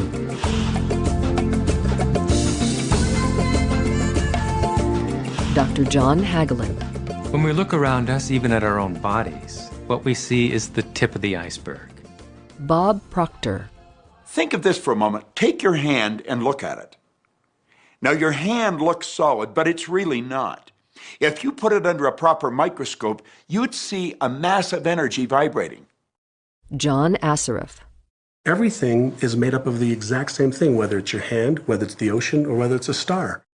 Dr. Ben Johnson. Everything is energy. And let me help you understand that just a little bit. There's the universe, of course, and our galaxy, and our planet, and then individuals, and then inside of this body are organ systems, and then there's cells, and then there's molecules, and then there's atoms, and then there is energy. So there are a lot of levels to talk about something on, but everything in the universe is energy.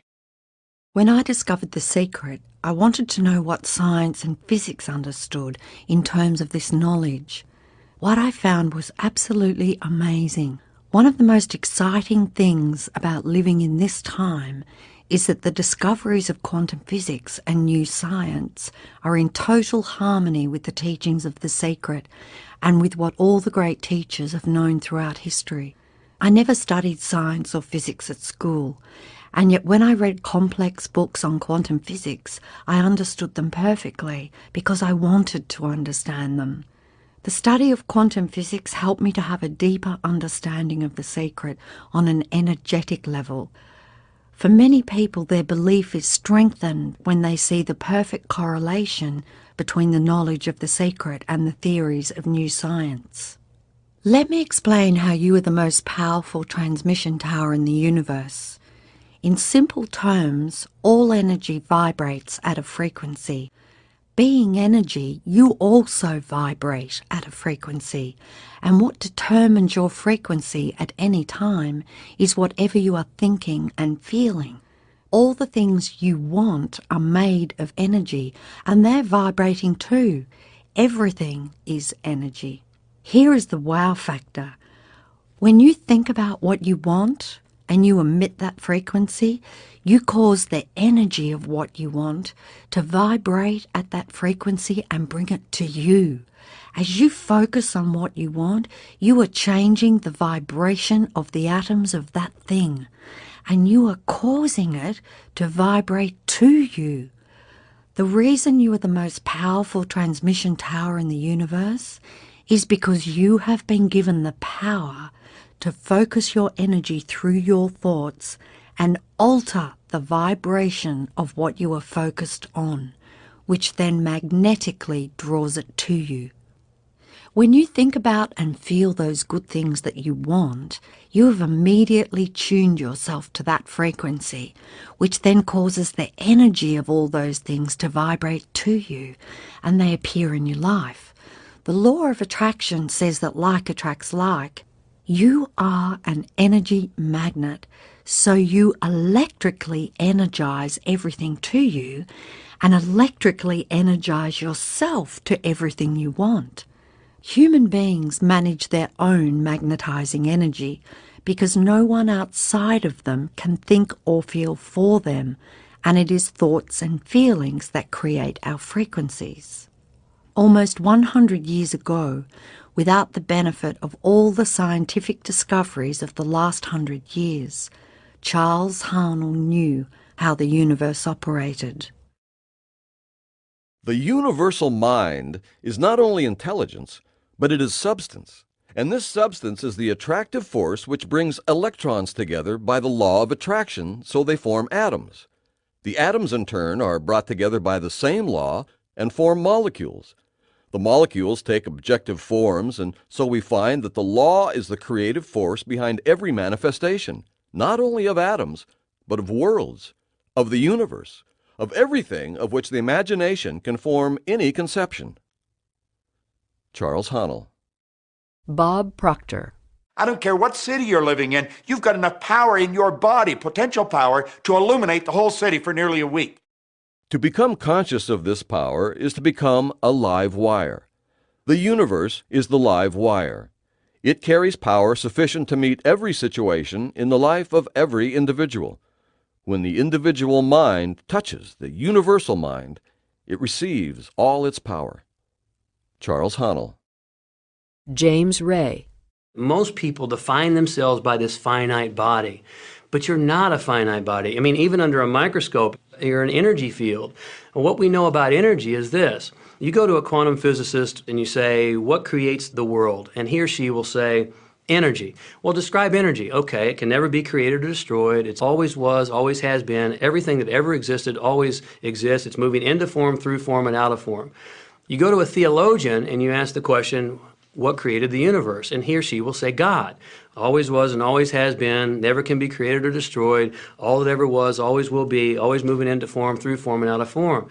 You see, it's the same description, just different terminology. And so if you think you're this meat suit running around, think again. You're a spiritual being. You're an energy field operating in a larger energy field.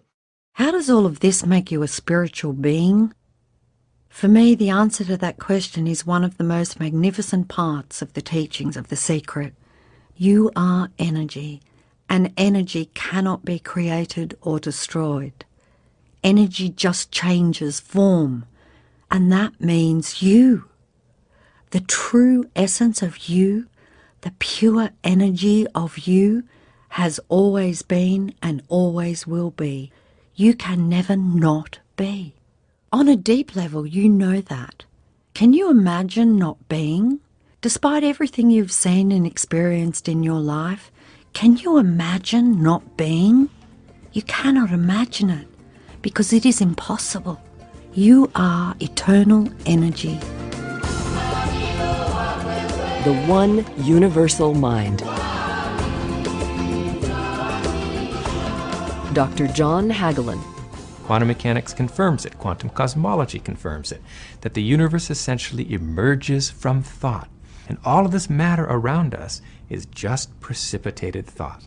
Ultimately, we are the source of the universe, and when we understand that power directly by experience, we can start to exercise our authority and begin to achieve more and more, create anything, know anything from within the field of our own consciousness, which ultimately is universal consciousness that runs the universe.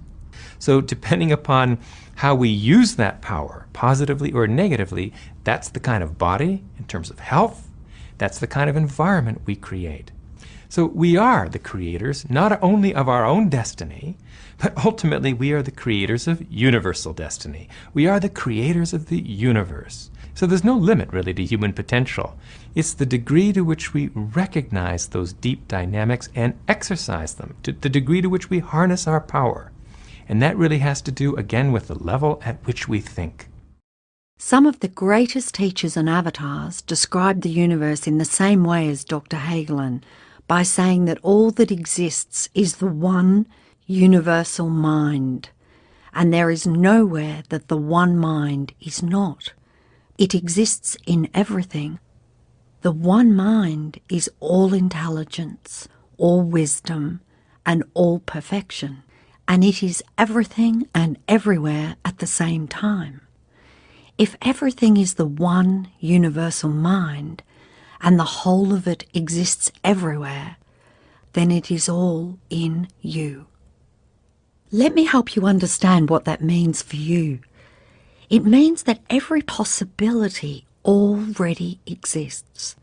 All knowledge, all discoveries, and all inventions of the future are in the universal mind as possibilities, waiting for the human mind to draw them forth.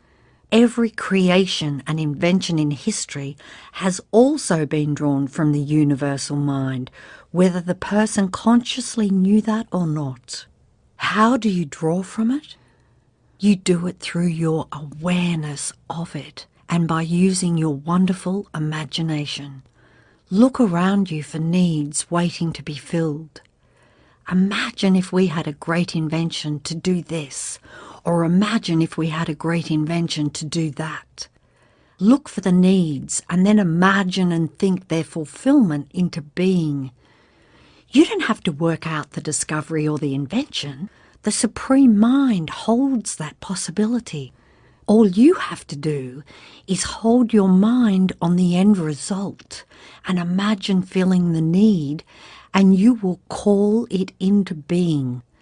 As you ask and feel and believe, you will receive. There is an unlimited supply of ideas waiting for you to tap into and bring forth. You hold everything in your consciousness. Divine mind is the one and only reality. Charles Fillmore. John Assaraf. We're all connected. We just don't see it. There isn't an out there and an in here. Everything in the universe is connected. It's just one energy field. So whichever way you look at it, the result is still the same. We are one. We are all connected, and we are all part of the one energy field, or the one supreme mind, or the one consciousness, or the one creative source. Call it whatever you want, but we are all one. If you think about the law of attraction now, in terms of us all being one, you will see its absolute perfection. You will understand why your negative thoughts about someone else will return to harm only you. We are one. You cannot be harmed unless you call harm into existence by emitting these negative thoughts and feelings. You have been given free will to choose. But when you think negative thoughts and have negative feelings, you are separating yourself from the one and all good. Think about every negative emotion there is, and you will discover that every one of them is based in fear. They come from thoughts of separation and from seeing yourself as separate from another. Competition is an example of separation. First, when you have thoughts of competition, it is coming from a lack mentality. As you are saying there is a limited supply, you are saying there is not enough for everybody, so we have to compete and fight to get things. When you compete, you can never win, even if you think you won. By the law of attraction, as you compete, you will attract many people and circumstances to compete against you in every single aspect of your life, and in the end, you will lose. We are all one, and so when you compete against you.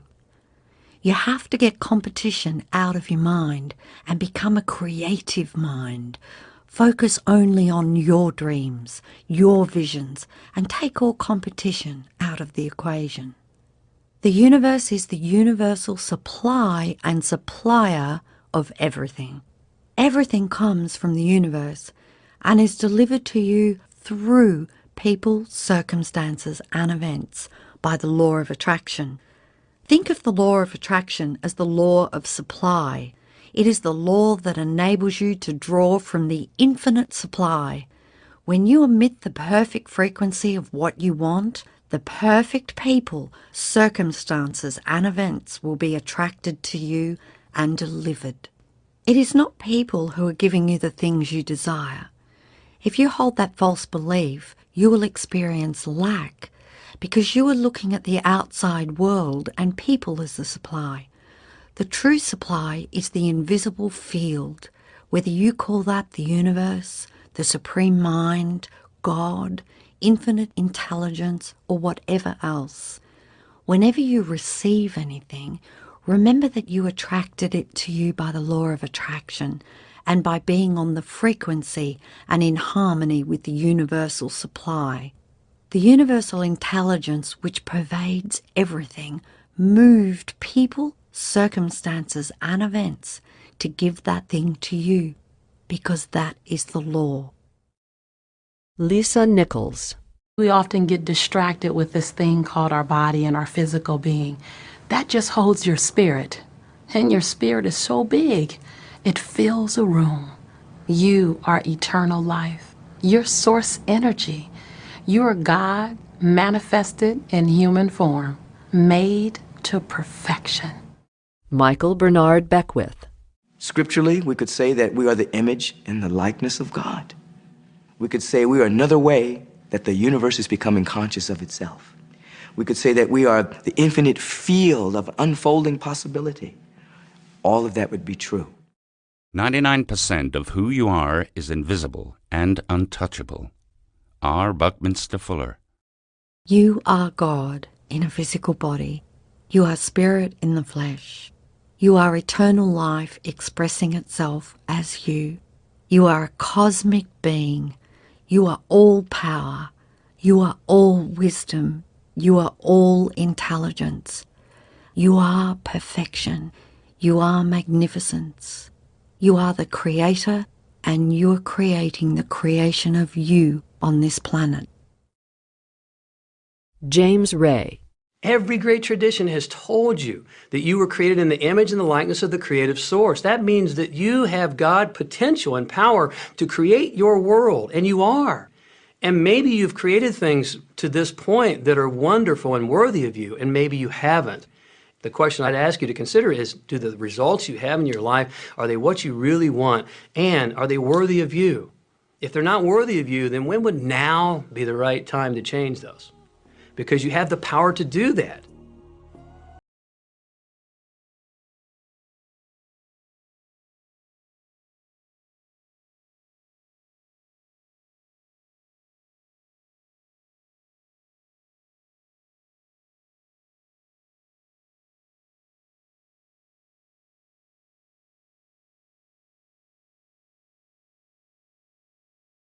growing up with an abusive parent or in a dysfunctional family. Most psychologists believe that about 85% of families are dysfunctional. So it's like all of a sudden you're not so unique. My parents were alcoholics, my dad abused me, my mother divorced him when I was 6. I mean, that's almost everybody's story in some form or not. So that's just called so what. The real what is, what are you going to do now? What do you choose now? Because you can either keep focusing on that or you can focus on what you want. And when people start focusing on what they want, what they don't want falls away. And that part expands and the other part disappears. A person who sets his or her mind on the dark side of life, who lives over and over the misfortunes and disappointments of the past, prays for similar misfortunes and disappointments in the future. If you will see nothing but ill luck in the future, you are praying for such ill luck and will surely get it. Prentice Mulford. If you go back over your life and focus on the difficulties from the past, you are just bringing more difficult circumstances to you now. Let it all go, no matter what it is. Do it for you. If you hold a grudge or blame someone for something in the past, you are only harming you. You are the only one who can create the life you deserve. As you deliberately focus on what you want, as you begin to radiate good feelings, the law of attraction will respond. All you have to do is make a start, and as you do, you will unleash the magic. Lisa Nichols. You are the designer of your destiny. You are the author. You write the story. The pen is in your hand, and the outcome is whatever you choose. Michael Bernard Beckwith. The beautiful thing about the law of attraction is that you can begin where you are, and you can begin to think, real thinking, and you can begin to generate within yourself a feeling tone of harmony and happiness. The law will begin to respond to that. Dr. Joe Vitale. So now you start to have different beliefs, like there is more than enough in the universe. Or you have the belief that everything goes right for me. Or you have the belief that I'm not getting older, I'm getting younger. We can create it the way we want it by using the law of attraction. Michael Bernard Beckwith. And you can break yourself free from your hereditary patterns, cultural codes, social beliefs, and prove once and for all that the power within you is greater than the power that's in the world. Dr. Fred Allen Wolf. Some of you may be thinking, well, that's very nice, but I can't do that, or she won't let me do that, or he'll never let me do that, or I haven't got enough money to do that, or I'm not strong enough to do that, or I'm not rich enough to do that. I'm not. Every single I'm not is a creation. It is a good idea to become aware when you say I'm not, and to think about what you are creating as you say it. A powerful insight shared by Dr. Wolf has been equally documented by all the great teachers with the power of the words I am. When you say I am, the words that follow are summoning creation with a mighty force, because you are declaring it to be fact. You are stating it with certainty. And so immediately after you say, I am tired, or I am broke, or I am sick, or I am late, or I am overweight, or I am old, the genie says, your wish is my command. Knowing this, wouldn't it be a good idea to begin to use the two most powerful words, I am, to your advantage? How about, I am receiving every good thing. I am happy. I am abundant. I am healthy. I am love. I am always on time. I am eternal youth. I am filled with energy every single day. In his book, The Master Key System, Charles Harnell claims that there is an affirmation that incorporates every single thing any human being can want, and that this affirmation will bring about harmonious conditions to all things. He adds, The reason for this is because the affirmation is in strict accordance with the truth. And when truth appears, every form of error or discord must necessarily disappear. The affirmation is this: I am whole, perfect, strong, powerful, loving, harmonious, and happy.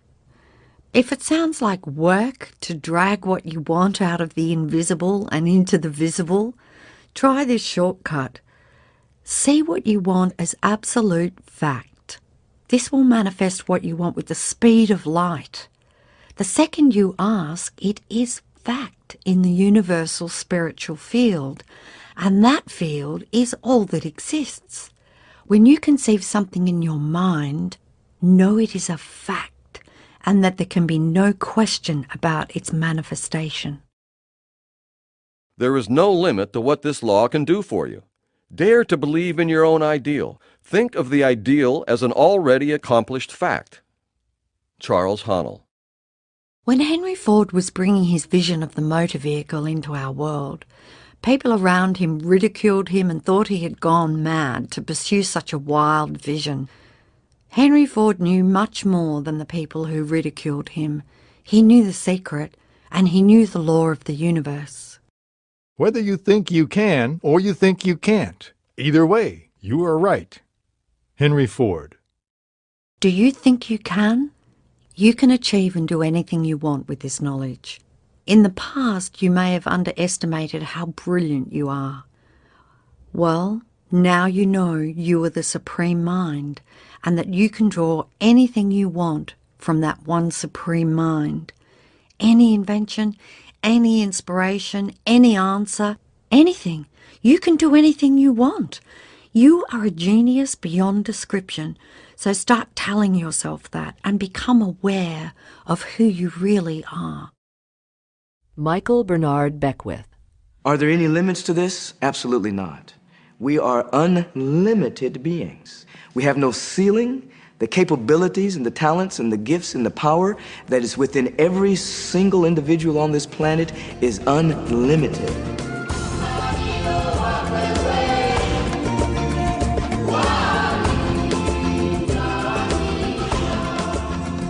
Be aware of your thoughts. All your power is in your awareness of that power and through holding that power in your consciousness. Your mind can be like a runaway steam train if you let it. It can take you off to thoughts of the past and then take you off to thoughts of the future by taking past bad events and projecting those into your future. Those out-of-control thoughts are creating too. When you are aware, you are in the present and you know what you are thinking. You have gained control of your thoughts, and that is where all your power is. So how do you become more aware? One way is to stop and ask yourself, what am I thinking now? What am I feeling now? The moment you ask, you are aware, because you have brought your mind back to the present moment. Whenever you think of it, bring yourself back to the awareness of now. Do it hundreds of times each day, because remember, all of your power is in your awareness of your power. Michael Bernard Beckwith sums up the awareness of this power when he says, "Remember to remember." Those words have become the theme song of my life. To help myself become more aware, so I would remember to remember, I asked the universe to give me a gentle nudge to bring me back to the present whenever my mind has taken over and is having a party at my expense. That gentle nudge happens by me bumping myself or dropping something, a loud noise or a siren or an alarm going off. All of these things are signals to me that my mind has taken off and to come back to the present. When I receive these signals, I stop immediately and ask myself, what am I thinking? What am I feeling? Am I aware? And of course, in the moment I do that, I am aware. The very moment you ask yourself if you're aware, you're there. You are aware. The real secret of power is consciousness of power. Charles Haanel. As you become aware of the power of the secret and begin to use it, all of your questions will be answered. As you begin to have a deeper understanding of the law of attraction, you can start to make asking questions a habit, and as you do, you will receive the answer to each one. The truth is that the universe has been answering you all of your life, but you cannot receive the answers unless you are aware. Be aware of everything around you, because you're receiving the answers to questions in every moment of the day. The channels those answers can come through are unlimited. They could be delivered in the form of a newspaper headline that attracts your attention, or overhearing someone speaking, or a song on the radio, or signage on a truck passing by, or receiving a sudden inspiration. Remember to remember and become aware. I have found in my own life and in others' lives that we do not think well of ourselves or love ourselves completely. To not love ourselves can keep what we want from us. When we don't love ourselves, we are literally pushing things away from us. Everything we want, whatever it may be, is motivated by love. It is to experience the feelings of love in having those things. Youth, money, the perfect person, job, body or health. To attract the things we love, we must transmit love, and those things will appear immediately. The catch is, to transmit the highest frequency of love, you must love yourself, and that can be difficult for many. If you focus on the outside and what you see now, you may trip yourself up, because what you see and feel about you now is the result of what you used to think. If you don't love you, the person you see now is likely to be full of faults that you have found in yourself. To love yourself fully, you must focus on a new dimension of you. You must focus on the presence inside of you. Take a moment and sit still. Focus on feeling the life presence inside you. As you focus on the presence within, it will begin to reveal itself to you. It is a feeling of pure love and bliss, and it is perfection. That presence is the perfection of you. That presence is the real you. As you focus on that presence, as you feel, love and praise that presence, you will love yourself fully, quite possibly for the first time in your life. Anytime you look at yourself with critical eyes, switch your focus immediately to the presence within, and its perfection will reveal itself to you.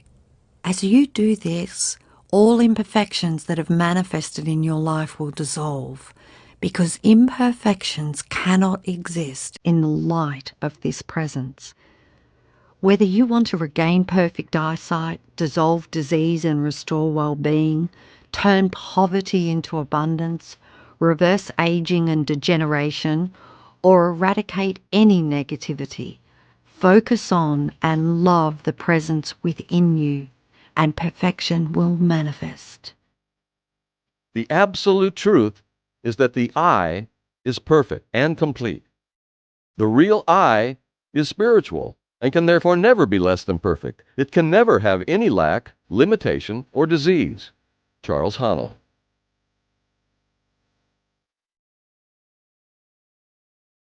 Secret summaries.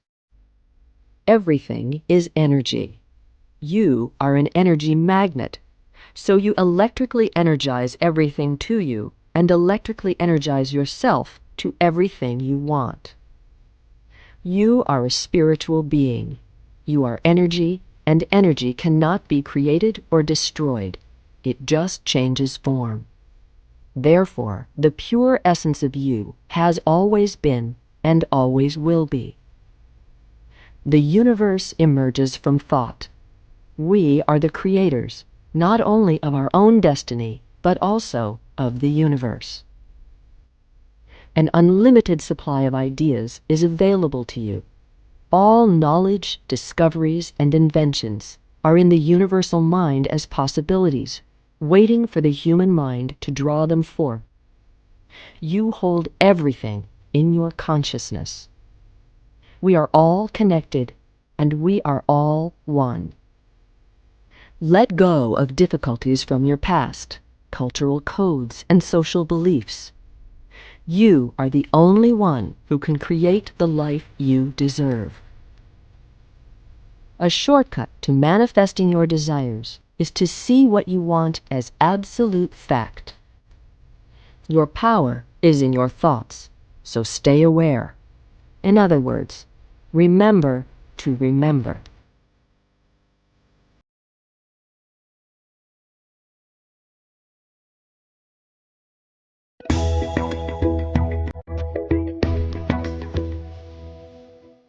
Chapter 10. The Secret to Life.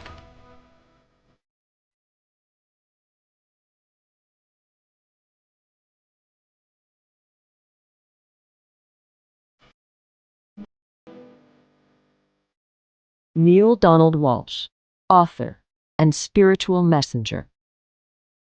There is no blackboard in the sky on which God has written your purpose, your mission in life. There's no blackboard in the sky that says, Neale Donald Walsch, a handsome guy who lived in the first part of the 21st century, who, colon, then there's a blank, and all I have to do to really understand what I'm doing here, why I'm here, is to find that blackboard and find out what God really has in mind for me. But the blackboard doesn't exist. So your purpose is what you say it is. Your mission is the mission you give yourself. Your life will be what you create it as, and no one will stand in judgment of it now or ever. You get to fill the blackboard of your life with whatever you want. If you have filled it in with baggage from the past, wipe it clean. Erase everything from the past that does not serve you, and be grateful it brought you to this place now and to a new beginning. You have a clean slate and you can start over right here, right now. Find your joy and live it. Jack Canfield.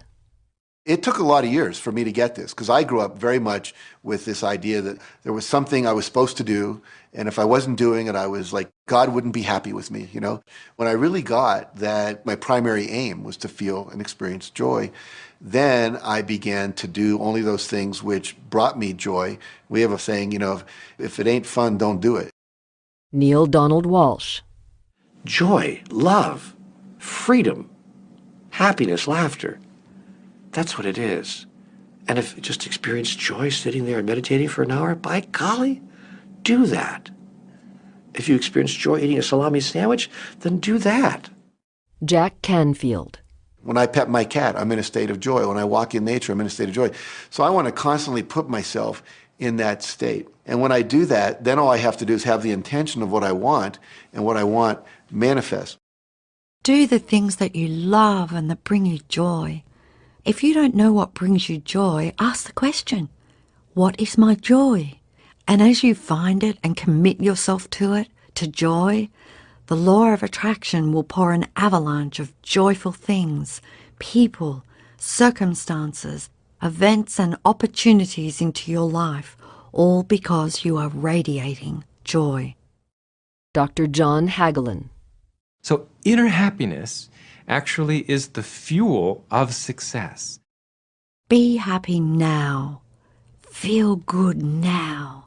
That's the only thing you have to do. If that's the only thing you get from listening to these words, then you have received the greatest part of the secret. Dr. John Gray. Anything that makes you feel good is always going to be drawing in more. The knowledge of the secret is being given to you, and what you do with it is entirely in your hands. Whatever you choose for you is right. Whether you choose to use it or whether you choose not to use it, you get to choose. The freedom of choice is yours. Follow your bliss, and the universe will open doors for you where there were only walls. Joseph Campbell. Lisa Nichols. When you follow your bliss, you live in a constant space of joy. When you open yourself up to feel the abundance of the universe, you're excited to share your life with those you love. And your excitement, your passion, your bliss, it becomes contagious. Dr. Joe Vitale. And that's what I'm doing almost all the time is I'm following my excitement, I'm following my passion, I'm following my enthusiasm, and I'm doing it throughout Joe's day. Bob Proctor.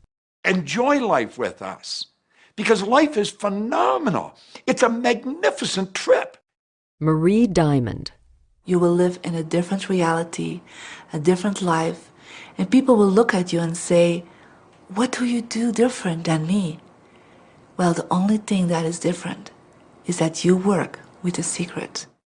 Morris Goodman. And then you can do and have and be things that people will say that's impossible for you to do and have and be. Dr. Fred Allen Wolf. We're really now moving into a new era. It's the era where the last frontier is not space, as Star Trek would say, but it's going to be mind. Dr. John Hagelin. I see a future of unbounded potential, unbounded possibilities. Remember, we're using at most 5% of the potential of the human mind. 100% human potential is the result of proper education. So imagine a world where people were using their full mental and emotional potential. We could go anywhere. We could do anything, achieve anything. This time on our glorious planet is the most exciting time in history. We are going to see and experience the impossible becoming possible in every field of human endeavour and on every subject. As we let go of all thoughts of limitation and know that we are unlimited, we will experience the limitless magnificence of humankind, expressed through sport, health, art, technology, science, and every single field of creation.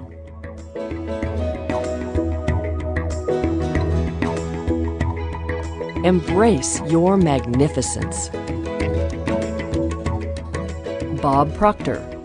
See yourself with the good that you desire. Every religious book tells us that. Every great book on philosophy, every great leader, all the avatars who have ever lived, go back and study the wise ones. Many of them have been presented to you in this program. You know what? They all understood one thing. They understood the secret. Now you understand it. And the more you use it, the more you'll understand it. The secret is within you. The more you use the power within you, the more you will draw it to you. You'll reach a point where you won't need to practice anymore because you will be the power. You will be the perfection.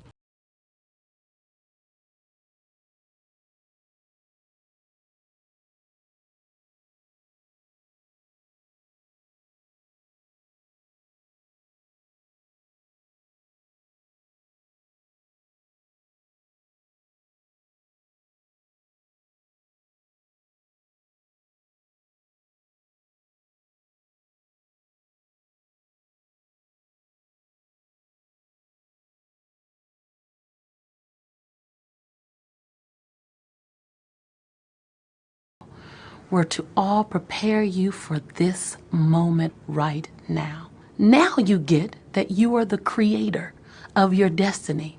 Imagine what you can do from this day forward with what you now know. What will you do with the moment? How will you seize the moment? No one else can dance your dance. No one else can sing your song. No one else can write your story. Who you are, what you do begins right now. Michael Bernard Beckwith. I believe that you're great, that there's something magnificent about you. Regardless of what has happened to you in your life, regardless of how young or how old you think you might be, the moment you begin to think properly, there's something that is within you, there's power within you that's greater than the world, it will begin to emerge.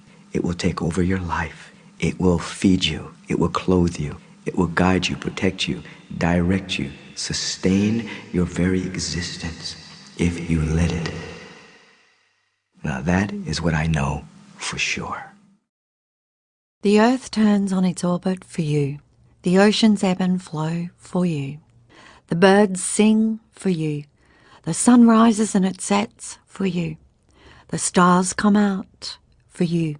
Every beautiful thing you see, every wondrous thing you experience is all there for you.